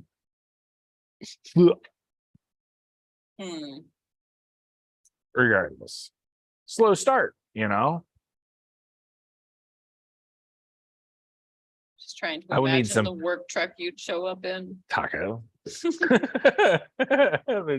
Weird, that's I'm done. imagining the evolution though. Oh, it'd get a rack real quick. Yeah, Gotta be you handy as definitely- fuck. You gotta be able to take your definitely- tools. Yeah, you definitely end up with like either a nerdy van with one of those really cool tool beds on it, where like you could have like all of your tools locked on the side where you can access them from the inside or outside. Box galore. We spend a lot of time and Columbus. energy talking about something I'm not gonna do then. Hey, anybody else want to take this idea and run with it? Handy as fuck. But I like think it was funny because like I was polling the internet, like, hey guys, like what are some jobs available that are out there? And majority of people were giving me like, start your own business. Here's some seasonal idea that you can do. And it's like I hear y'all. If I'm gonna scrape, I'll just scrape for somebody else where I don't have any responsibilities. Well, here's something. What are your goals? Are your goals just to have your bills paid, live comfortably, or are your goals to go out there and crush it? Like, do you want to be a workaholic or do you want to like That's kind pay of your why I bills don't and want then to enjoy start. your downtime? I don't want to start my own business Oh, you because wanna have downtime your and own enjoy your business isn't a 9 to 5. It's a AM to PM, sun up to sundown, phone always ring situation. Or I can go clock in somewhere and Mhm. just leave when I'm done. I have tons of clients who are business owners and I have tons of clients who, work different retail positions, different office positions. But some of my happiest clients are the ones that like, I have one in particular, he's a warehouse manager and he just has a warehouse job. Like, I mean, he started out as just warehouse, but like everything, like he's promoted. And, Does you he know, need a general laborer that is trainable? Probably, but what I was gonna say is he has one of those kinds of jobs where you go to work, you do your job, you pay attention, you do a good job at your job. And you get promoted, you end up making more money, you continue just doing a good job at your job. But the thing that I'm not talking about is the fact that there's no stress to go home. Right. Once you're clocked out, even if you do occasionally have to work an extra shift or stay late or what have you, like once you're clocked out, you're You're clocked done. out and you can mentally let go of everything. That's Right. one of the things I loved about working retail. Like I could be on it and I like used every management skill and every like people managing, all the things. I used all the skills while I worked beside the people I was managing. But when I closed the store, You were done. I was done. Yeah. You know, there's nothing I'm away. I don't have to worry about any of this until I go back in and then I turn right back on. Right. And I really love that privilege of being able to compartmentalize, like my work life is my work life and I can do whatever and think whatever and take it easy. Yep. Play, See, like, run, work out, whatever. I could do whatever I wanted to on my downtime because I was carefree, because I knew either the store was closed or another manager that was there that was equally as capable or more capable than I was. right. So there was never any worry. You know what I mean? There was never any like lingering stress on my body. There was no like, you know, Yep. And my past several jobs have been, you earn what you earn commission on. So your grind, so 7 to 7 was expected. And like, that's, yeah, there's money there. But at the same time, it's like, I would rather, how do I say this? I'd rather not make as much money and be able to enjoy my free time than have a bunch of money that I can't enjoy spending because I'm always stuck at fucking work. or I don't thinking need- about work. I don't or need a waiting lot for to a be phone happy. call. So Yep. yeah. So we'll get there. Something will. I've done a little bit of everything. My resume is vast. They're like the things that I am able to apply for is pretty wide. So something will pop up. And I might just like work at Lowe's until then. I mean, I don't hate the idea of working at a hardware store. I never actually minded working at Menards. There were just some policies that made it incredibly hard to be management there and have a light. That was a like check in, don't check out kind of position, but Yeah, if we're might not doing be like that at all Menard stores, but if we're doing anything retail based, it's on I work Monday through Friday, 7 to 3:30. A contingency. Like if we're doing it on my terms. You get exact amount of fucking effort as dollars paid, man. You know, like if we're doing something minimal, that's you said water the plant. I watered the plant. You didn't tell me to fucking clean the water up off the floor. Like, but I don't know. Something will work. Something always does. I Mhm. have been thinking about new tattoos a lot lately. It's funny that you were asking me. And Me too. Went down that rabbit hole. I'm like getting back in that tattoo itch swing. Somebody was just talking to me earlier today. She's like, I love the way you tattooed just your hand and only your hand. I was like, well, I mean, my whole chest is done, like, and this will be a sleeve. Like, there's plans, like, and I couldn't get her to understand, like, yes, my hand was tattooed first, but knowing full well that there's gonna be a sleeve there. You know what I mean? Right. This then was the start She of was my a sleeve. girl that was younger than me. Well, I shouldn't say obviously, but she was younger than me. And she's like, everybody says it'd just be weird if I just tattooed my whole hand. And I was like, it would be like, this will be a sleeve. And I just couldn't get that to sink in. Like, no, don't tattoo just your hand. Speaking of retail, the reason I did tattoo my hand is I To don't know. never go back. Yeah, years ago, like if I was having a bad day or a bad week or somebody got under my skin or whatever, like I just kind of like throw a little temper tantrum to myself and like kick over a box and be like, I'm just going back to retail. And then I go have my temper tantrum and but I decided it was time to grow up and quit giving myself that exit strategy. Yeah, Because but I now wasn't they'll- going anywhere. They'll hire you on the So- computer without ever seeing your face, and That's fair. tattoo culture has changed a lot, and now Not really you're kind of management I was doing. same, but like, But yeah, getting my hand tattooed was actually me like reaffirming to myself I was kind of in this career and in this, this lifestyle that I've, grown passionately connected to. Like, I'm in it. I'm not gonna do anything else. Like, I'm always same gonna be reason I tattooed creating mine. tattoos. If you're too narrow-minded to understand that I'm not the tattoo on my hand and that I'm a human fucking being with skills and assets, I don't want to work for you. Yeah, I could never tell somebody else to just get their hand tattooed. And granted, I have done a lot of them, but most of my collectors are older Right, and like set in a career, have their business, like know full well what they're doing. right. I'm not gonna tell them no. Well, and I've had that. But we don't Several start times. in there. Right. That's not where we start. I am an established adult. It'll be okay. I would never suggest somebody at 19 being like, okay, I'm starting with my hands, my face, and my neck. I actually saw what are the little Sorry. pictures on the internet with the words memes Mhm. the other day, and it was said See these 2003. kids take their shirt off and It was bare chest 2003, belly. and he's like covered in tattoos head to foot. And then it was 2023, and it was a guy with 2 hand tattoos and neck and face and nothing else. And it made me laugh I mean, because the guy from 2003 had no face or hands, but it was like blacked out everywhere else. here's the thing. Here's why people that know better make fun of people that don't.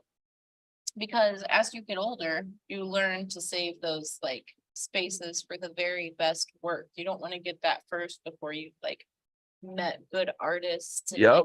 know yourself inside and out and know your family and partner inside or out. If you even have a partner by that time, like your life changes so much. Do you- Save those spots for like the prime real estate, not the first. Do you remember like sketching out what you thought were going to be cool tattoos for yourself when you were in high school and younger? Like, I remember sitting like trying to draw what I thought would be like a cool tattoo.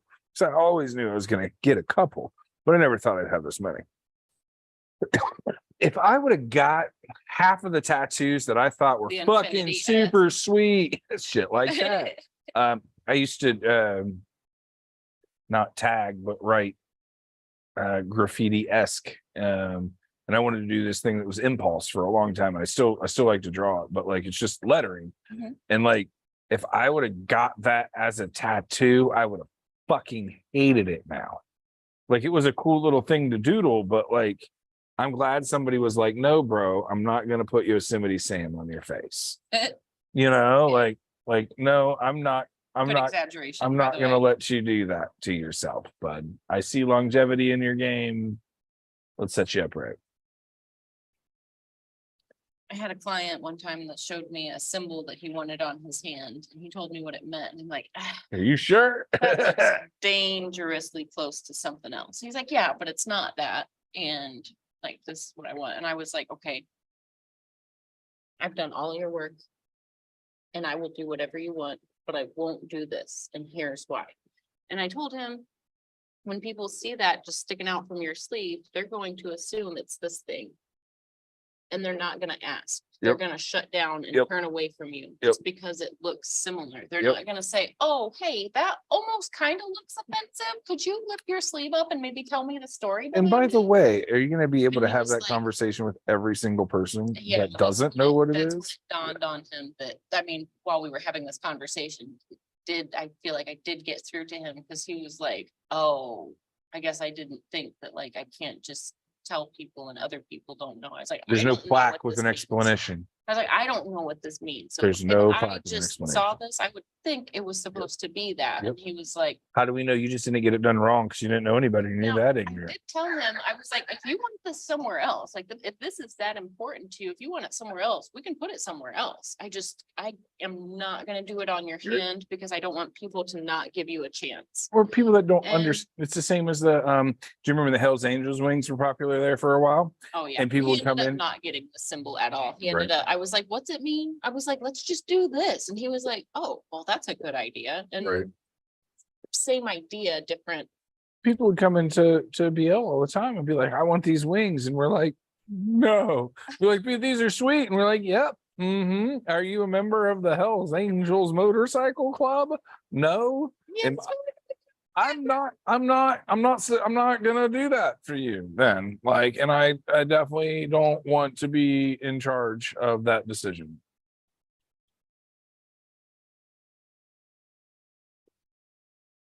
Or street culture when they're like, hey man, this is really cool, blah blah blah. And you're like, yep. And you're gonna, you know what that, and you're putting that on your, so no matter where you go, you're gonna be a no. How about no's? about that's not a good idea. You know, I've also had clients talk to me about, and some, this has happened with regular clients, even where they tell me this idea and it's, you know, a joke or something tasteless or something that's like, okay, it's funny now, but like, ha ha ha ha, what do you really want? And when I like have to look somebody dead in their soul and be like, do you want to tell this story to your grandchildren? Right. And I have to like say it in that tone to get it to sink in. Cause like somebody that's 18 to 25 is like, I don't even have kids. I don't. Yeah, but like, Yep. you really want to explain this to your grandchildren? So you don't have kids, but yet you might meet somebody who in their family, they've got young Yeah. kids, and now you're in a family dynamic that you Nieces, never even nephews, imagined yourself in. nibblings. Nibblings all over the place. Siblings. Nibblings and nibblings all over the place. Speaking of, I need somebody to touch up my only inappropriate tattoo that I have that I would share with people. And I don't know how to go about it. One on my lip. Do you know anybody that would do the inside of my lip? I will do it for you. Okay. That's where I this haven't done conversation, it in years. that's where this conversation is going to stop. But yeah, I'll do that. But for because you. it's one of those weird, like, it's funny, but if you don't know me, you don't know it's a chat. Like, but Funny, it's a one of those jokes layered in truths. do you want to explain that to your grandkids? No, but I'm never going to show them either. No, or it's gonna be like, did you know that people had this? Right. And they're gonna be like, no, he doesn't. And it's gonna be one of those things when they all turn like 15 and a half, they'll be like, show us. Nope. It'll just be Not like till myth. you're 30. It'll be like lore. You know what I mean? Like it'll be like Santa Claus until you're old enough to know. You don't really know. I felt that kind of way about getting a bud tattooed on my chest. It was a cover up of something else that was less appropriate. I did do not resuscitate tattoo on the center of my chest. Everybody thinks that's a good idea when they're 23. Yeah. To How say, old were you? to say my life was volatile at that moment would be an understatement. How old were you when you got that tattoo? Probably 23. Yeah, I was like, I was trying to guess about the right. Yeah, 20, Ballpark of the 23, timeline. 24. Right after marriage one. I started doing my marriages like a Dewey Decimal System. Marriage. 1.7, 1.7. marriage 3.642, But really, like, 3.7. weed's still so culturally volatile, might be the right word. It's heavily accepted, and a lot of people are still like, the devil's lettuce. So depending on your crowd, that can be received in a couple different ways. And I often forget that I have a large marijuana product tattooed on my chest. And when you're at the extended family barbecue, and they're like, "Oh, he's gonna what is that? That's weed." You know what's Oh fun? my God, Barb, he's got weed tattooed on his chest. It's fun being out in public in like one of the situations where you're in like a swimsuit in public, be it like a beach or like an indoor water park or whatever. And like, you know, you scan the room, there's other tattoos, you know, I go on about my business, but this, I know this happens to you. Go on about your business. Even though, you know, every time you walk past somebody, they stop what they're doing and they look at you and they look you up and down and like, it doesn't stop. And like, sometimes their mouths are open because not because like they're looking at you like a piece of meat, but because they've never seen somebody with that many tattoos. And like, for me to be like a woman that's covered like I am in our community, it's totally normal. Like we know so many people with bodysuits. we were so submerged in tattoo Right. culture that You it's don't even think that every it's day for abnormal, us. But right? like in reality, in each one of our families, we're the most heavily tattooed Yep. by far. So when we're in a situation where we're not with our tattoo family or our tattoo tribe, or like maybe, like I said, other people that are tattooed but have never seen like a back piece Right. or a back piece, chest piece, armpits, Um, leg. I chose to other ride the motorcycle like this today on a short little jaunt. Actually, I think I just went to get gas and back to the house. So I was only going a couple miles. Normally, I don't ride this scantily clad, but it was 90 fucking degrees outside today, and whatever. And this lady in the lane next to me literally stops traffic and goes, "Cool tattoos," and I just kind of went, "Thanks." Cool driving, as like the people behind her are like blaring the horn, and it was like it took me a second to be like, "Oh yeah, I don't have The person that clothes was with me was on," commenting and people that, aren't like, used to seeing everybody people. was looking like, not disrespectfully, but like it was noticeable that everybody was like watching me and like, Especially get outside of the it city. doesn't bother me though. Like, it, you know what I mean? Like, I know We're- I've asked for this kind of attention, and Mhm. as long as like, I don't make it weird when I know somebody's staring, because I know they're staring at a tattoo they've never seen before. And especially like, you've seen me when I have like a swimsuit on, my chest tattoo is bright, like right, it illuminates my right. whole face, because like I'm half albino underneath my It's that tattoos. pasty. Yeah. Well, and same, and again, we forget that it's not as commonplace, especially when you get outside of the city.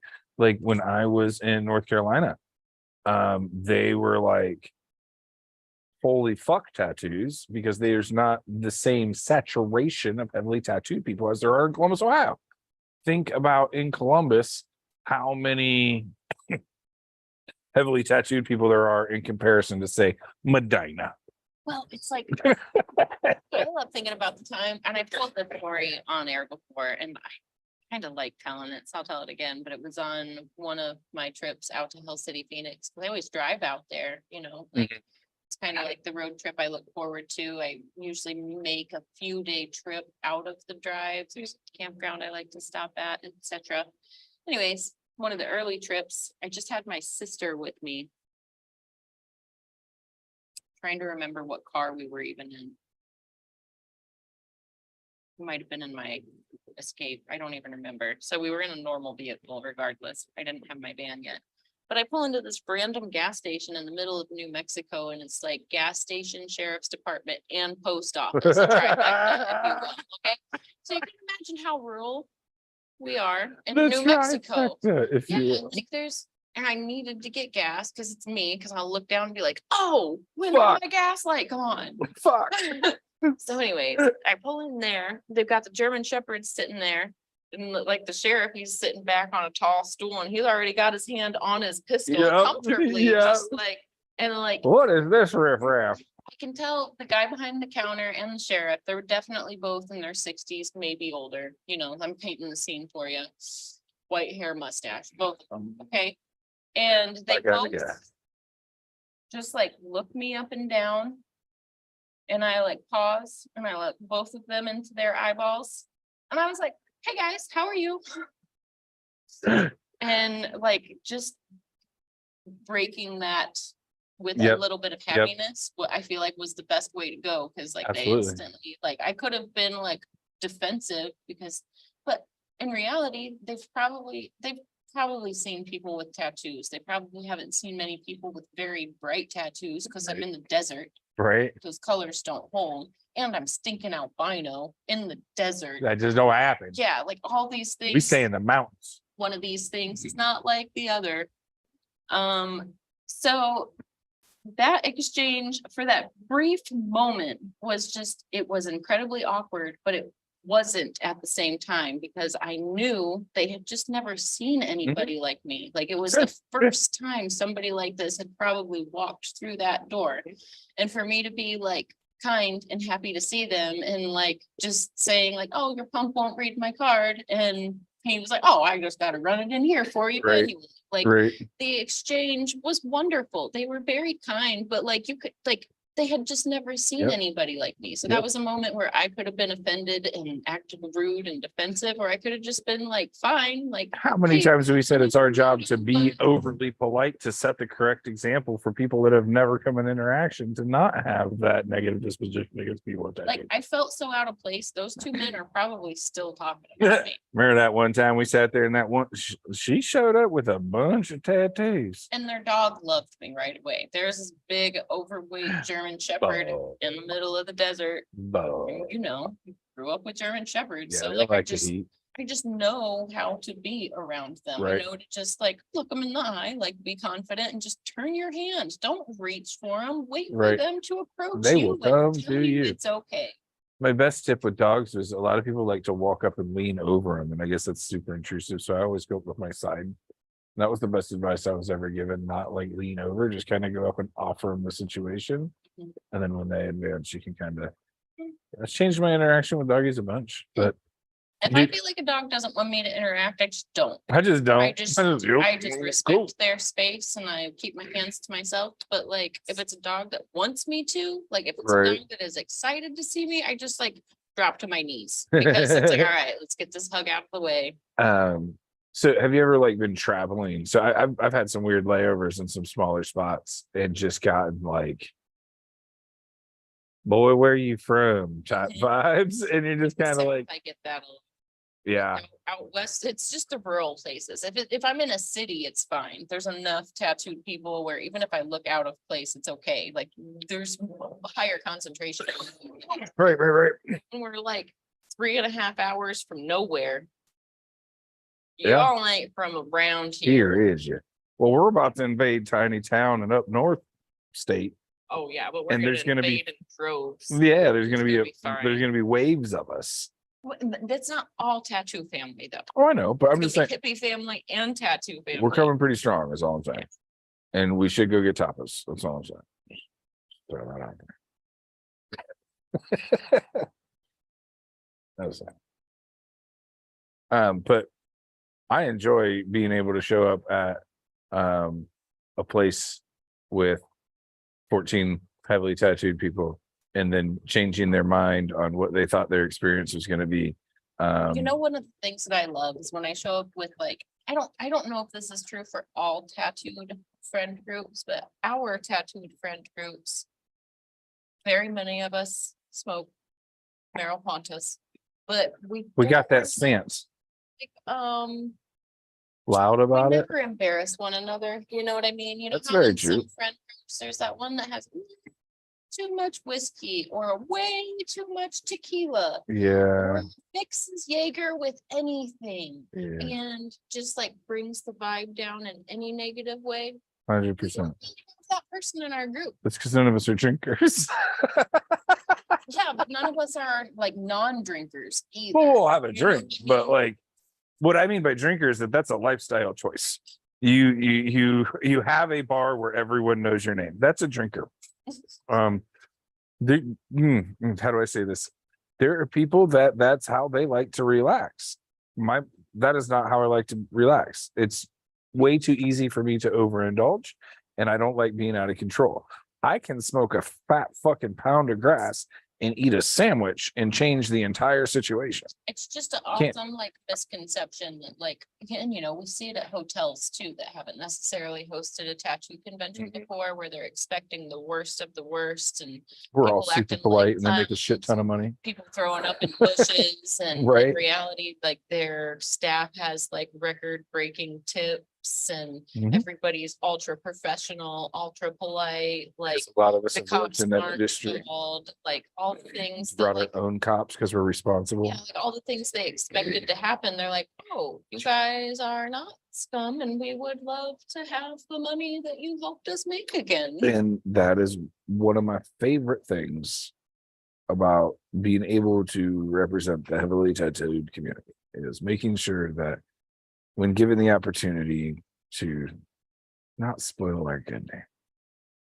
Like, I mean, there are those of us, I feel like I try to be overly polite because if if I do happen to be somebody's first encounter with somebody that looks like this, I want it to be positive. I want it to be like, oh, okay, that person looks crazy and weird, but Especially with LB. Like if I've got my kid with me, like I'm almost offended when people don't follow.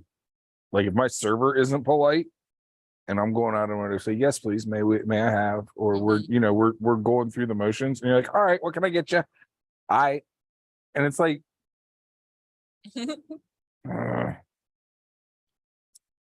could you please say thank you or whatever? Can you acknowledge the fact that we're trying to do a thing here? you No. interact like a normal human for Please. this lesson. Well, that's why good servers make fat tips. Like it's why we Yeah, no, you're right.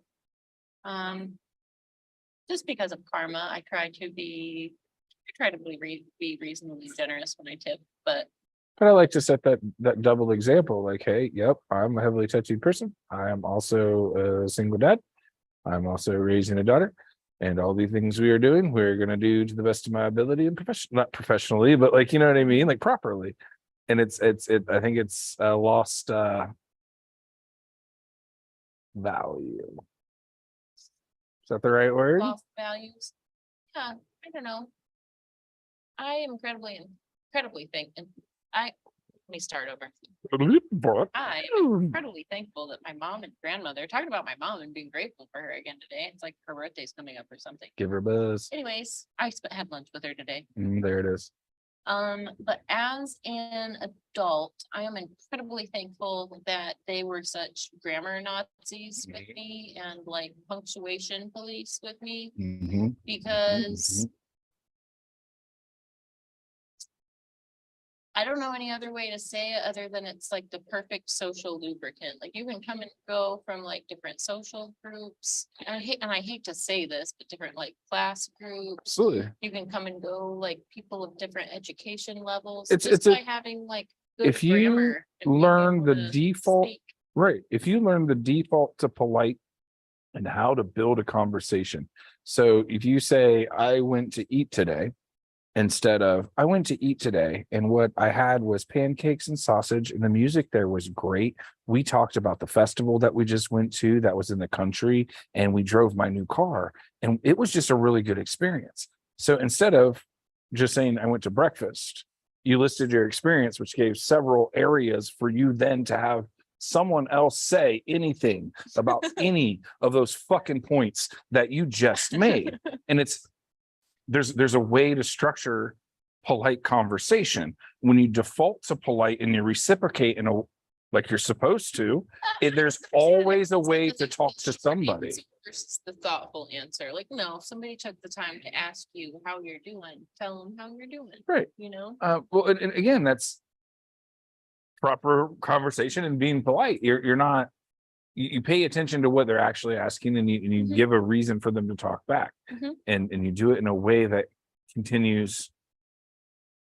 And most people don't understand that that's not something that's taught anymore. One word answers back into your own world. Tink. One word answer back into Because there is no default to polite anymore. It used to be rude not to end a conversation. Well, thank you. With how was your day? You can't not answer that or you're being rude. If you ask me, how am I doing? I'm like, you know what, man, my day has been really good. I went to the grocery store and, life was great. I was able to do these things. And how was your day?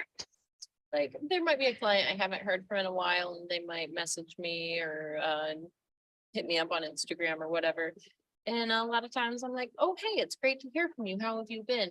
If they didn't tell me how they've been, it would kind of hurt my feelings. Like if they just jumped in, like, I want to schedule an appointment. That would hurt my feelings because I took the time to like ask because I like actually care and hope things are well. You ever thought about this?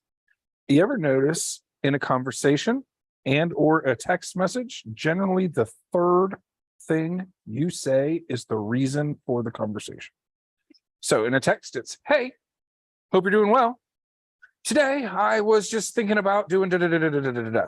In a conversation, it's, hi, how are you? Hope you're doing well. Now you're to your point. So there's this expected exchange that people have lost because we don't have conversations anymore. we've gotten so direct information because of short text and on the fly that conversational skill is lost. And this is probably what makes the art of consultation so hard. Mhm. Do you know how many consultations I've had where people like have an idea, but for them to tell me their idea, okay. Ask them to type it next time. I bet you it fucking flies out of them. Sometimes. Because there's a I'll dis- like there's a pull up disconnect. their initial, like their initial like application for a consultation. Do you remember when pull you this had up, cool And I'll be like, ideas? okay, so when you said this, did you mean this or this? And they're like, oh, well, I meant this. And it's like, okay, so when you said this, do you want it to be like this or this? And then sometimes by like diverting or reverting back to their words, we can start building the picture, but to like just get somebody to like pull those words out. I learned this when I was working as a graphic designer, that it was really an art to take an image that somebody has in their head who has no reason to know the language Yep. to get that out because they didn't grow up in the art world or design world to like say the things, you know what I mean? Like they've never thought in this way before, but they have a picture in their brain, and how do I get them to describe that picture in words? So sometimes I would have to pull up a lot of things that I knew they weren't talking about.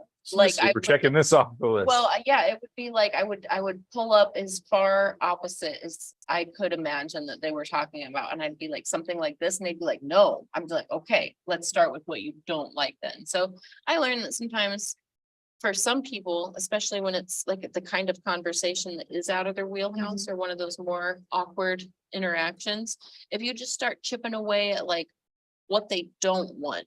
First of all, that's when they're going to let out the things that they're insecure and are making this conversation awkward about. So like, Right. why are you nervous right now? Like, are you nervous? Like, am I the right person? Are you nervous that this is your first tattoo?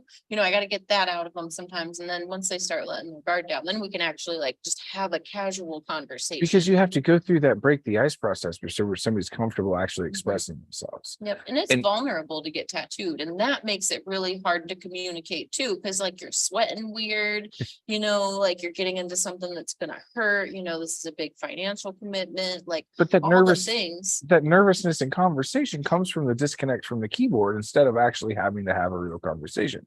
So up until this point, their process has been through a screen. Mhm. They've had no real expectation or interaction up until this moment. So now they've got all this information that is built up to real life in front of them, and now they're trying to recall and refile all that information from the screen. Mhm. So because we don't have that art of conversation, and we are used to information-based text and information-based emails and Yeah. very short answer, no proper greetings, no salutations, just info. Well, and there is this thing that I do a lot of times, like before we even have the conversation, I've read the notes, I've looked at the references, like I usually even have them already saved in a file in my Procreate, ready to like play with and manipulate. What you think? Sometimes. Yeah. But I really like to have a client tell me in person, in their own words, not their spouse talking for them who might have filled the form out. Like I want them to tell me in their words. So even though I usually have a ballpark of an idea, I act as if I don't, because I want to make sure it's their idea or a combination of mine and theirs. But I Right. don't want to take over and make it something that isn't what they would imagine being there, or what isn't like their idea and then a couple steps further. You know what I mean? I do. But it's hard to like get people to just say the thing. Talking isn't natural anymore. Well, Well, try to have a conversation with a random person at any location this week. For a moment, there's always this, you're talking to me? Because people don't talk to each other anymore. I don't think I've seen many strangers. I was at Dunkin' Donuts and the computers were on hiatus, and this became very awkward because the girl kept apologizing to me and there was no line. There were like Like, people it's just me, waiting for Beth, we're their good. food. Yeah, it was literally just me for like 90% of this interaction, but the computers were down and they're like, can you order on the kiosk? And I was like, I touched the screen and the kiosk was clearly down too. It was on a like, the home screen, and there was like a little caption down at the bottom that said what the malfunction was. I'm like, it's But 404. like these two girls are just like frantic as can be, and I'm trying to be like the picture of not impatient. You know what I mean? Like I'm trying not to do any toe Yeah. tapping or leaning on Yeah. one hip. I'm trying not to like fidget with any, like I'm just trying to like peacefully wait, because I just wanted a latte with a little bit of blueberry flavor. So hear You me know? out. This is a $4.78 drink. I'm gonna leave you 6 just in case there's some funkiness. Just make me my drink. It was so When they're back awkward, up, though. ring it in and run it, It please. really was. And I even said to her, I was like, I'm in no hurry whatsoever. Because like I was driving and I was on my, I need to move. This over is my each lunch break, right. Yes, I was on my, like, I need to stand up for at least Oh, 12 or 15 I call those minutes. bubble bricks. Yeah, I needed to stand. So I was in no rush whatsoever. If it took 3 minutes, cool. If it took 15 minutes, that's cool too. I'm in zero rush. Take your time. You know, I know how these computer glitches go. There was also the craziest rainstorm going through. So it was like the internet's probably choppy. Like, just wait. Like, I wanted to like just, but who am I to be like, ask the customer, like, calm down, just be patient. The clouds will move and the signal will resume. Just relax. I'm in no hurry. Nobody's at the drive-through. What's the rush? Like, you already got their order being cooked. They got their snack and bacon. The kids aren't impatient. Do What? you need to hit the That's what I should have done, is just like my baby It's over the Delta counter. fucking 9, I swear. That probably would have been the most helpful thing, but it was only awkward because I think they were just expecting me to be angry and were like prepared for I it. had a And guy I'm at just like, Wendy's at the blunt. which time? And well, I don't want to disclose too much info, but he was like, "You're kidding." I was like, and he fucking leaned out, ripped it, and handed it back. I was like, "Thanks for the Big Mac," or what, you know, it was Wendy's, but whatever they gave me, fucking rolled out.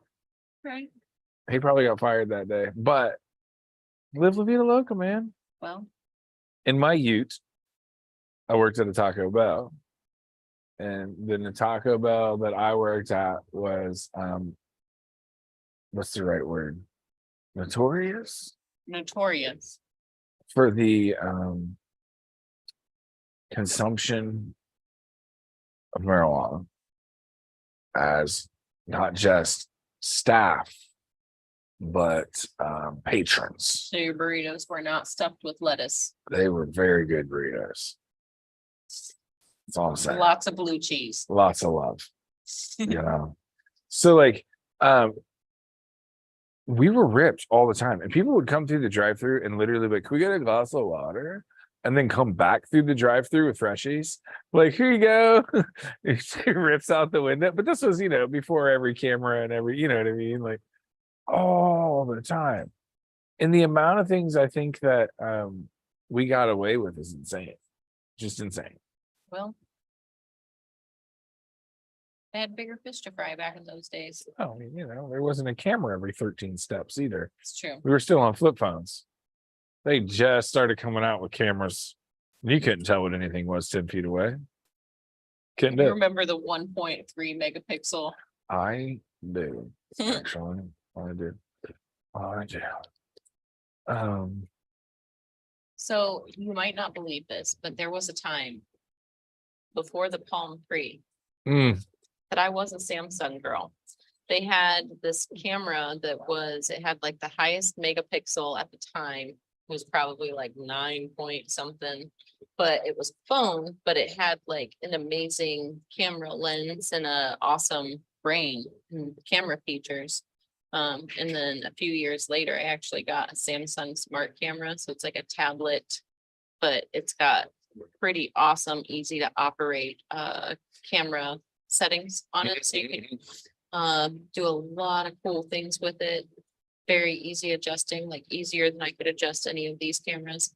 However, its operating system is so old now, I can't use it on Instagram, which kind of sucks. And it also doesn't have any stabilization, but the picture to it is wonderful. Like if you're using it on a tripod, it's fantastic. We've used it as our backup camera on here, and it's I've got Great. a super old digital camera that was like 17 megapixels way back in the day.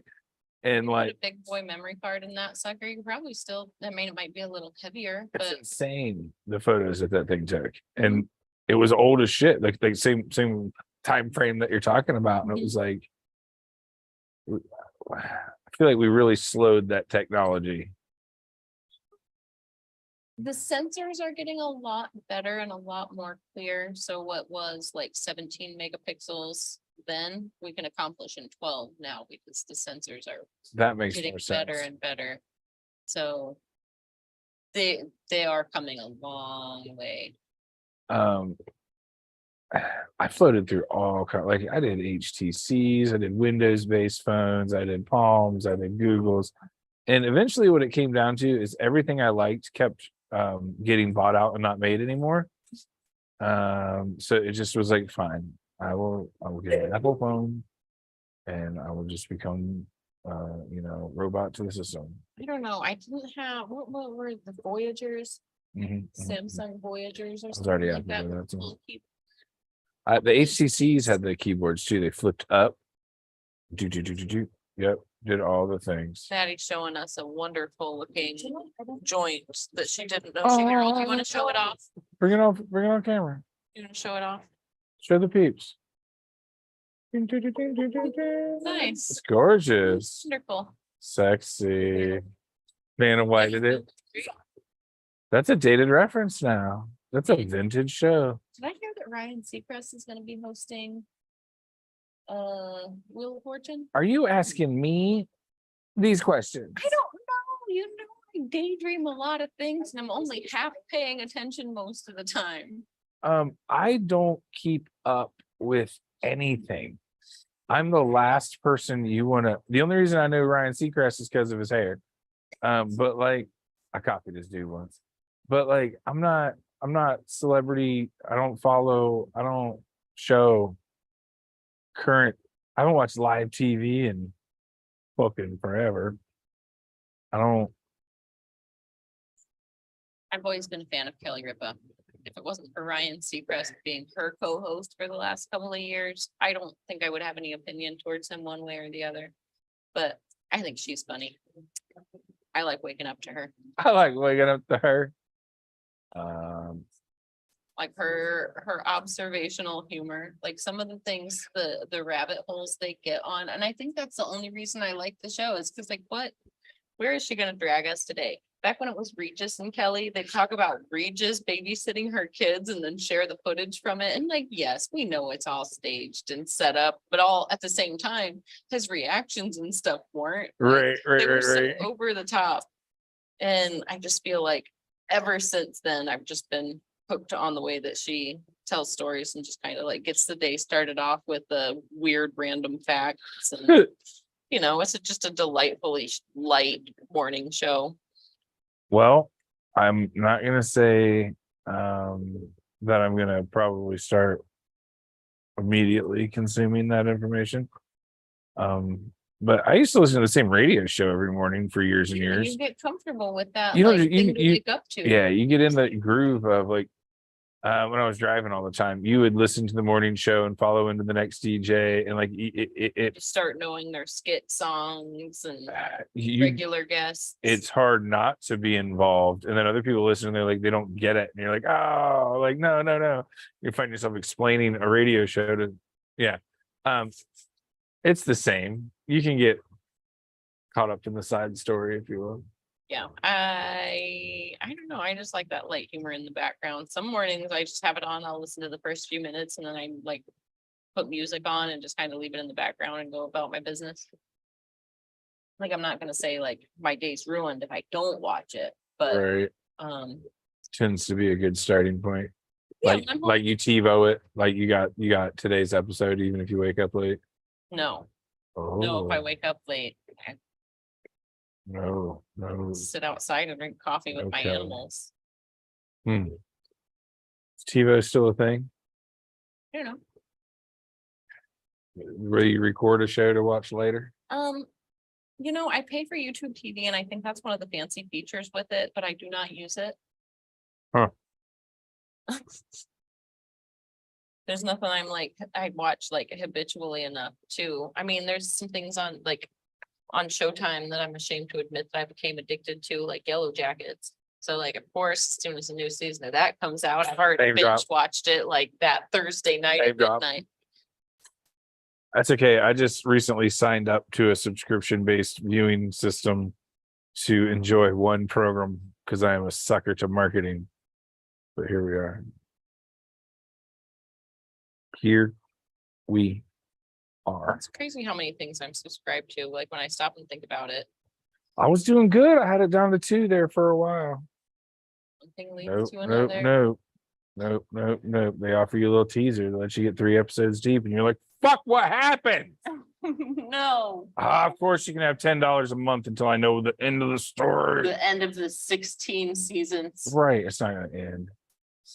Fuck. That's how they get you. It's how they get you. So Ben, So fun. how do you feel about hitting more tattoo shows in the upcoming future?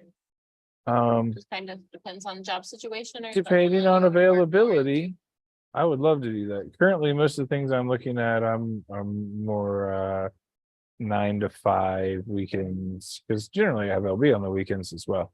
So as Yeah, long well, as we pretty can sure figure this that will out. be out all weekend long, but if we could go, you know, I've done a lot of it by myself, but I'd love to actually start like, Can I be real? tell me, I haven't conventioned a lot. I've only been really doing it for the past few years other than our show.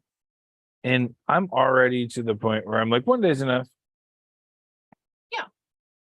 One day's enough. I'm not, unless I'm planning on being tattooed or involved in the process. Like, I hear you, Darhards, and I love you for coming for 3 days in a row. But for me, like, I'm kind of washed out by the end of day one. Like, my tolerance for people level is kind of, not that I wouldn't enjoy all 3 days, not that there's not different things to do all 3 days, not that there's not, but for me personally, dealing with people 3 days in a row is too much. So like, I love the dip in, absorb the day, hasta luego. oh, that's fair. Because yeah, that's a lot of people. It just depends. Like when I have responsibilities at the show, it's Well, it's totally different. fine to be You got there all something to weekend, do. but if you're just wandering around taking it in, it's like one day's enough. Saturday, like if you want to see like heavy tattooing going down and actual like the meat of the show, Saturday is going to be the day to go. Downside, Saturday is always the busiest. So it's going to be elbow to elbow. You're going to be standing uncomfortably in the aisles. You're going to be like the tattooers you want to watch. You're going to be watching with other people. Where if you go on a Sunday, it's a little bit less busy. Big fan of the A Sunday. lot of artists are taking it a little bit easier. Or Fun working on free. smaller appointments on Sundays. Well, they've also all settled in. They've all done their big projects. They've done their focus. This is the last day for them too. They're all trying to relax. So the vibe's always a little bit bouncier for me. Yep. I like it. That's generally Well, I'm just saying, like, I'm not talking about if you're getting worked on at a show, like, what if you're getting worked on Friday, Saturday, Sunday, it's Run it. no different, but like as the 'Cause you have spectator, as the something to person, do. as the person that's coming to view the Mhm. show and experience the show and, you know, watch the side shows and the main stage shows and listen to the music and like, you know, just hang with other tattooed people. If you're just coming for the experience, Saturday's gonna be your busy day where you've got a ton of people. Sunday might be a little bit more family friendly day if you want to bring the kids. You know what I mean? Like to kind of put it into like, it kind of depends on what you're looking for out of the show. also really depends on the fucking show. There's shows that doesn't matter what day you go to, it's assholes to elbows because it's just a big fucking show. Yeah. But I don't know. 3 days for me, unless there's a project or a goal. Mhm. It's hard. Except for Hell City Phoenix. We just go there and hang out. Well, yeah. Well, hey, there's a job. 17. There's things holes. to do, and it's glorious. Oh, I'm and just talking about for the goer, the attendee. well, it's an all-inclusive type situation. Yeah. When you've got resort living for the 3 days and you're flying in, unless you live in Arizona, I mean, more things were like toe dipping into. Nice thing is Phoenix, like if you, for instance, we all, the crew, the staff all share a villas. So we make multiple runs to the grocery store and we stock that bad boy and we actually like eat meals together. And I think that's one of the things that makes the Hell City Phoenix show even more special. I for love that us we than have started haven't. the opening night family dinner tradition, and I love that. It makes me smile. Have all the regular yahoos in one building before all the core group is there always early. So it's nice to have that core group together in the beginning and see everybody's eyeballs and be like, all right, fam, let's fucking do this. Mhm. I love it. I love it. I love it. I love it. That, and there's something I don't know. I'm a chef at heart. So like there's something primal to Being me able to about like cook for your friends. providing fucking food after a hard day's work. It's that bonding experience. It's that extra time to tell fart jokes. It's that, you know what I mean? Like without providing that quality time, the bond wouldn't be the same. The time wouldn't be the same. The family niche wouldn't be the same. There's something real primal about making, eating, and sitting down and sharing time with each other. It's not the same if you order pizza. It's not the same. But if you as a group decide that we're gonna make even if it's fucking spaghetti, and Everybody's contributed an yeah, opinion. like and now it's a thing, it's an event, everybody's happy, everybody's chilling. No one's expecting the world, but everybody's living that like at mom's house garlic bread feel, you know, I like was just thinking about the garlic bread.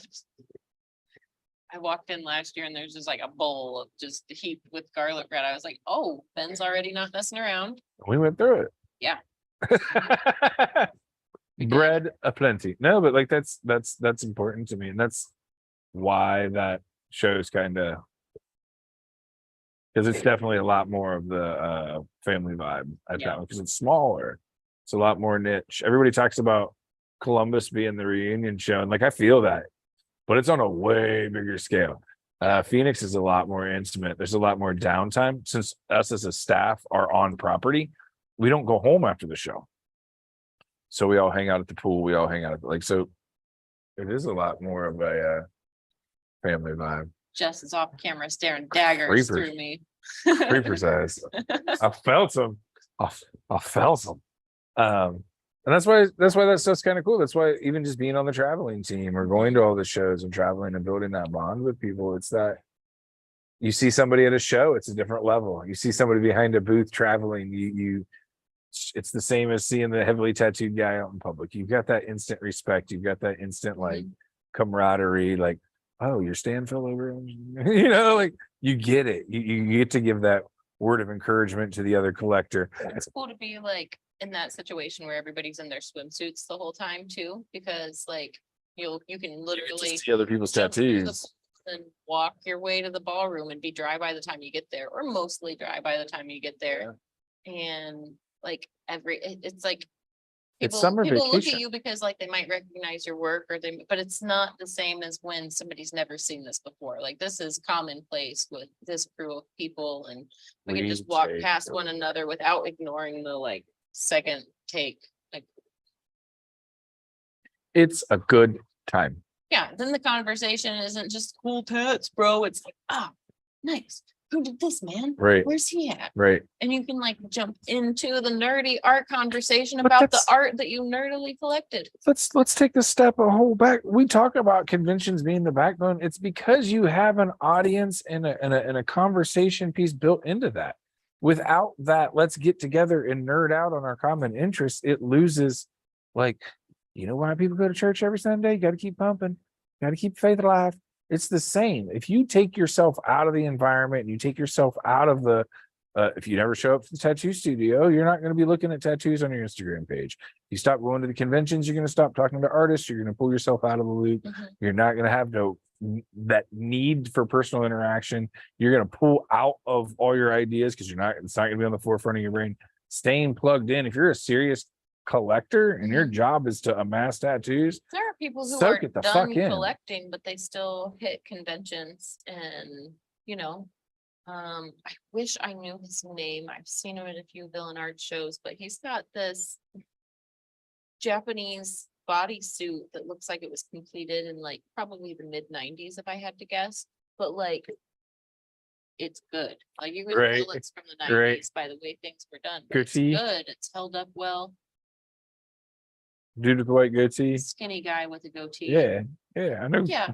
So it's held up so well, and that's one of those ones that like you see him out every now and then, you know, he's gonna win awards because his work is amazing. But the thing that like some young collectors need to understand is the work he's wearing is the work the guy that did your work looks up to. That's like- who he learned from. Yes. Yep. So it's really cool to see. He did all that with 4 needles and 5 colors, friends. Yeah. That was a 5.7 man. Right, Seven like- flat even. That's it. He Crazy. soldered that.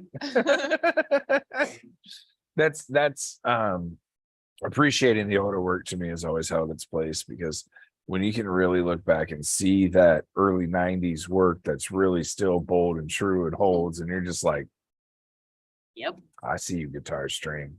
I'm just kidding. But like, yeah, If it wasn't for work like that, work like mine and yours wouldn't exist. Like Right. that was the stepping stone to get to what is capable, what we are capable of today. It's like tattooers and collectors, you know. see scenery. Anyways, so there, I guess the point I was making was there's always a reason, like even if you're done collecting, or even if you don't know what your next tattoo is going to be, even if you're not in the market, like there's this awesome community to be a part of, and to see collectors that are finished, haven't been tattooed in years, still showing up and still getting in competitions and getting their photos taken, and like proud of their work and proud of the stories behind it. And like, it's cool. Like if it wasn't for him going through that in 1995, would I go through? Right, or they have the paid for artists to fucking do learning. what I've done? It's the same with about tying it back to the Flash conversation. Like, Oh, that's just another tiger tattoo. Nope. No, nope. That is the cornerstone of it's a tiger fancy tattoos, sir. tiger and a waterfall and clouds and a bonsai tree for a very specific reason. I don't know the story, but I'm sure there is. Sure, there is one. He's probably chasing a strawberry. Brad or something. Yep. And even that was probably taken from some book. Cherry blossoms, maple leaves. Everywhere. No, I don't think there's usually one or the other, not both. Hmm. I don't know if that's a rule. It's something that I've kind of noticed. There's usually one or Do you the think? other. Do you think they require different soil types? Different seasons? Oh, Thought it out. you're so fucking smart, Thought it bud. out. That would be, right? So, what do you expect the mountains to look like? Do you want these to be purple mountains? Do you want them to be yellow mountains? Are we gonna just rip off Hokusai and steal his waves too while So- we're at it? So, what I'm referring to is, it is commonplace for people not to understand why they can't get something. So if I were to go to my artist and be like, why can't I get maple leaves and cherry blossoms at the same time? It's kind of their job to be like, Different seasons. and so why, if I'm getting my Heart of Africa tattoo, can't I put the Rocky Mountains in the background, Fawn? Oh, I remember this story.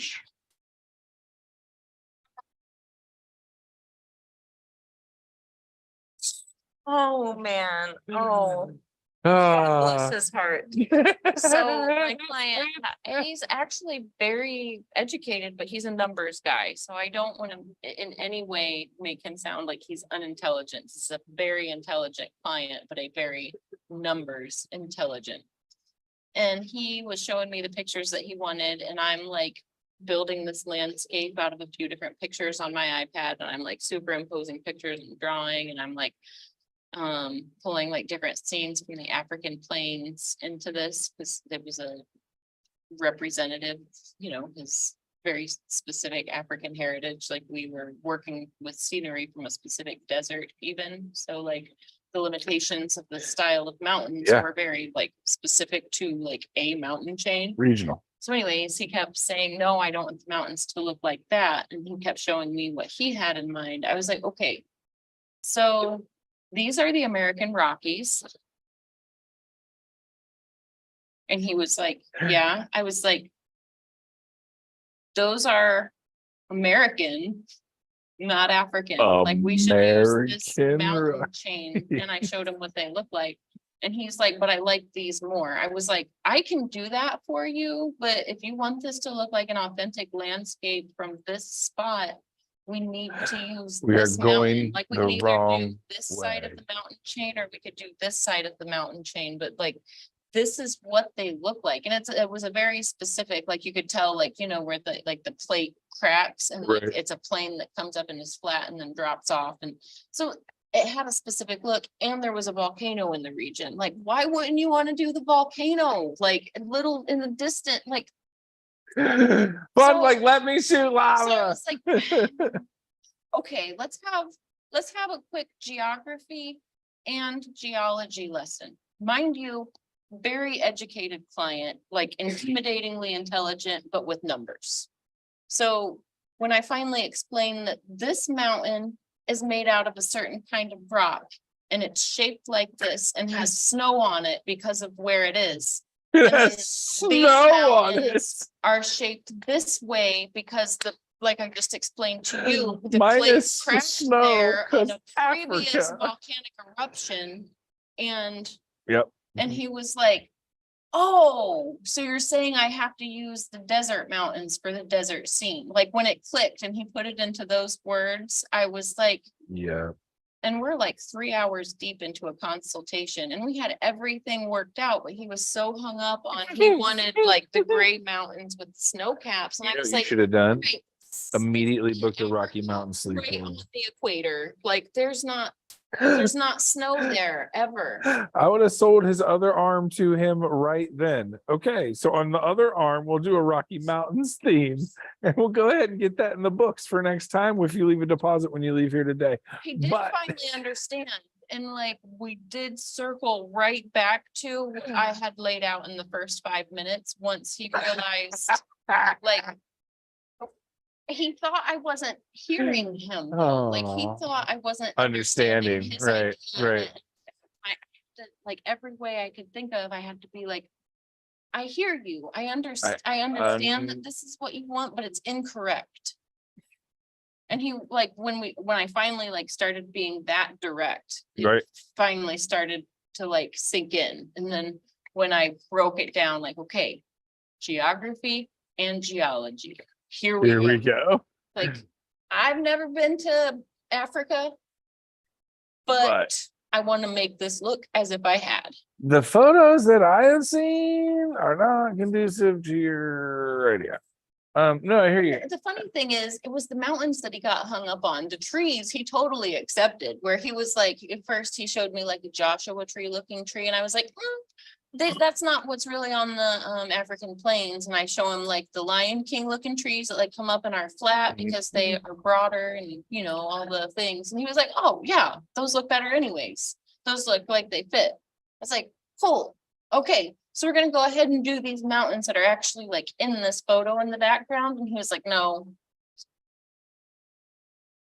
What do you have in mind? Like, my next question was gonna be what time of day? I thought we were moving quickly through this. Like, are we gonna do sun up, sundown, midday? Do you want the sun in there? No sun, sun rays, light rays, clouds, no clouds? Like, I thought that's where we were going next, and I can't get past the horizon and the mountains.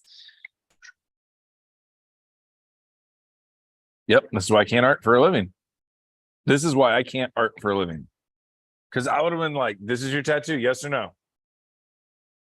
To circle back to our beginning conversation, remember how I told you from like looking at these delicately illustrated lands, I could just imagine do, things right. that were tangible or weren't tangible. Right, like, right. You know, and One light of these sources things are- is not like I the just- other. I don't know, and I, like put myself in the scene. There are just things, it's like, oh, that doesn't make sense. That wouldn't be there. Right. Like, and then I have to like backpedal and figure out why wouldn't this be there? That's Like, my favorite thing about watching movies is being like, no, that gun was out of fucking bullet 3 shots ago. Or like, those are snow tires.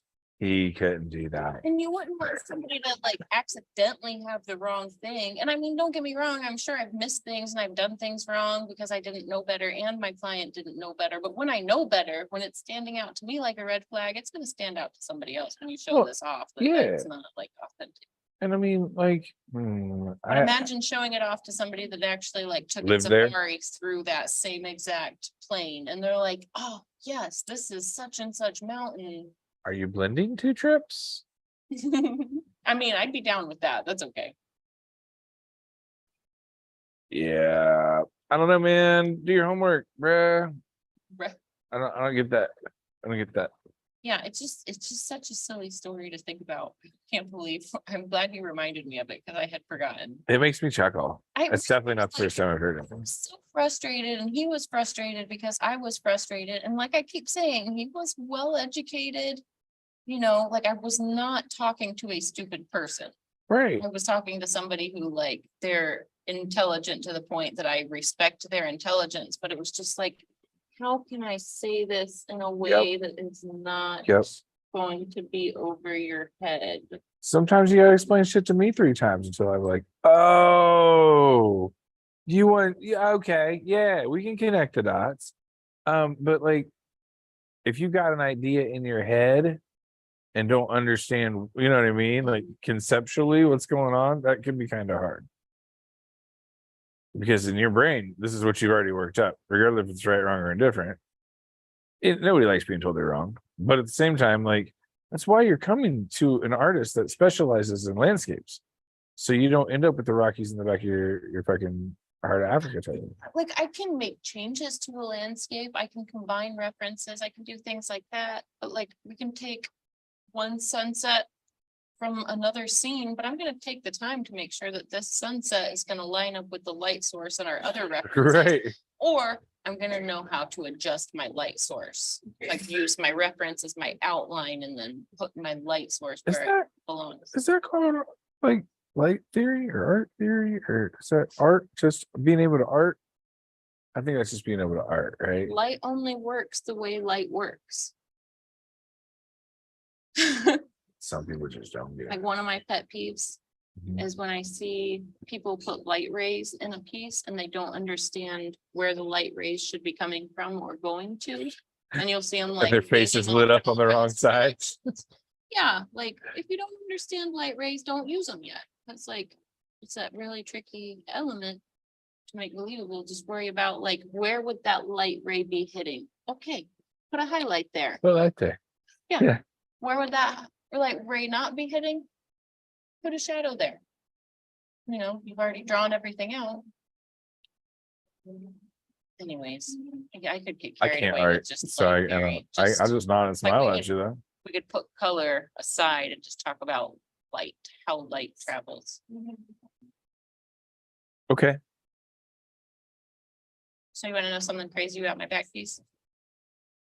Yes. So Russ and I, I traveled down to Georgia to have like my consultation with Russ. Like there was no guarantee that he was gonna work on me. We hadn't discussed any ideas or anything. Like I had sent him some like vague ideas, some pieces of like Frank Lloyd Wright stained glass that I liked, some other like architectural accents that I liked, you know, things like that from certain time periods.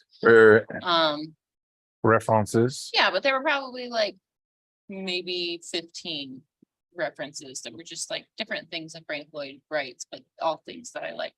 So we're having a consultation and he's like, I really don't understand how I could make any one of these into a good tattoo. And I was like, oh, I didn't think you'd actually like copy any one of those verbatim. I just wanted to give you an idea of what like my taste was. Like this is the stuff that he's done that I like.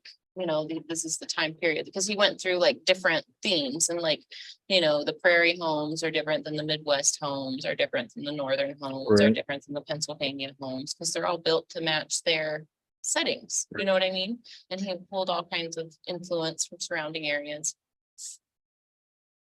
So anyways, cut to Russ is like, okay, all right. Have you ever been to the Biltmore? And I was like, as a matter of fact, I have.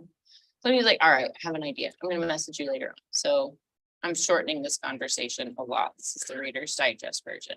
So later that night, he messages me this picture where he took the Biltmore block and like tessellated it on itself. So it's symmetrical in every direction. So like through the middle of me, it's totally symmetric. Right.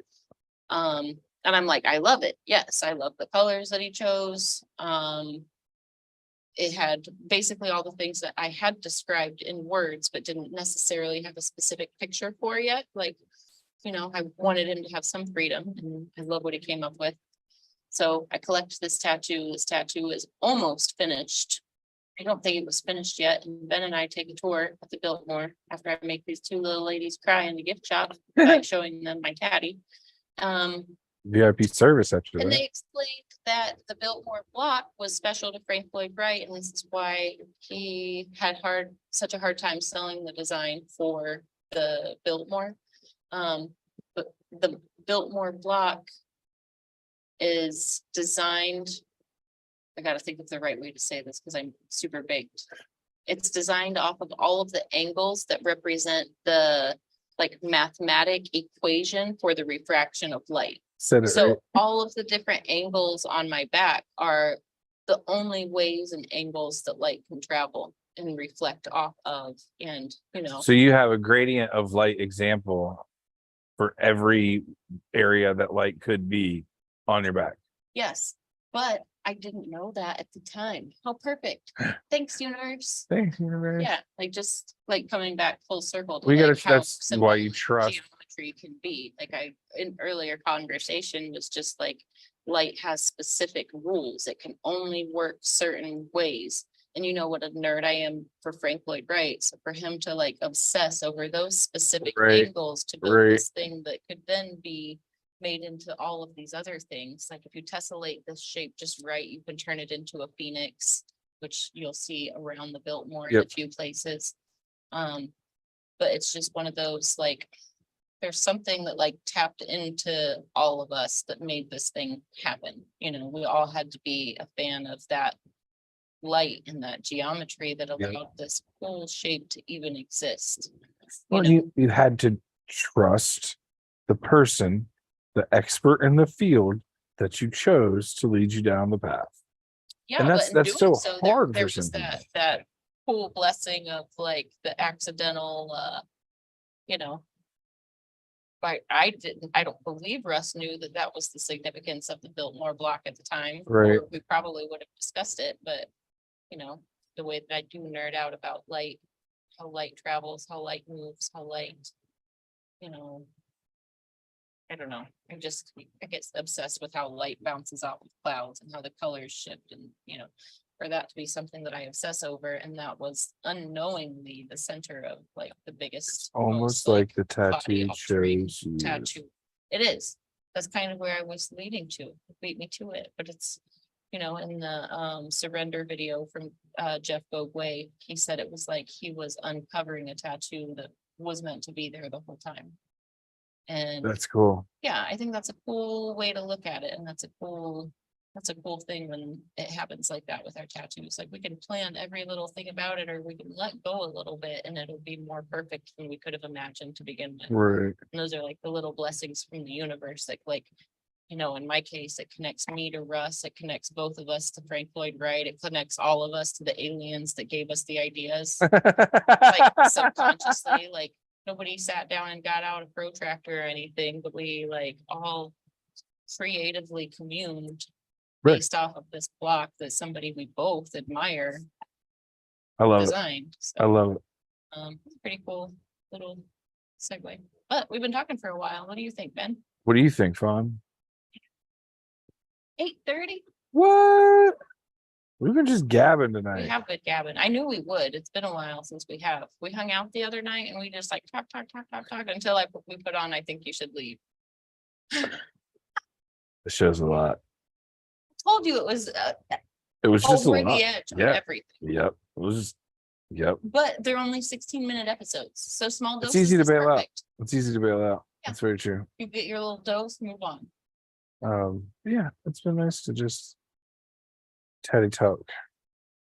I feel like we've haven't had a relaxed show in a while. I think every show's had a very point for the past 6 or 7 times. So like That's not bad for us. it's not bad for us, but I feel like the Ramble show hasn't happened in a while. So it's nice to Look, we got I was Ian in the doing my building. best to ignore him. He wants us to say his name on I it. understand. He wants it to happen. Yeah. It's been fun. It's been a good show. All right. Well, do you wanna, I saw you do a wonderful job bringing us in today. Now we gotta, Until you interrupted me. I was right in mid-flow. I waited till after you stumbled it and fumbled it a couple seconds before I jumped in. Seconds. Seconds. Milla. Seconds. Milla. anyways, now we know how hard it is to do Kyle's job when he brings us in. Hand me a printed script. I'll read it to you. I was winging it. I was also trying not to go through the whole thing and just hit the highlights. So We need to get on the ball on maybe start getting a little additional footage and start playing around. I know you mentioned maybe getting together on Tuesdays.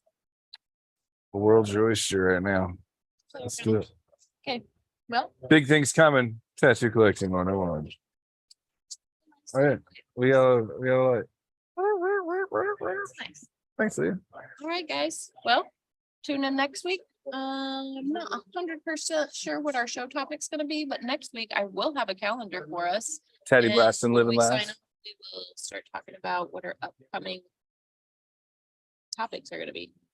Ooh. Yeah, I also had an awesome idea as well that I want to talk to you about off air. Off air ideas. Sorry, y'all. You get left out of this one. Yeah, you know what? I'm gonna say it on air. Why? What if? Those are perfect out. You just ruined it. All right, if? join us next week to hear my wonderful idea. Okay, see you guys.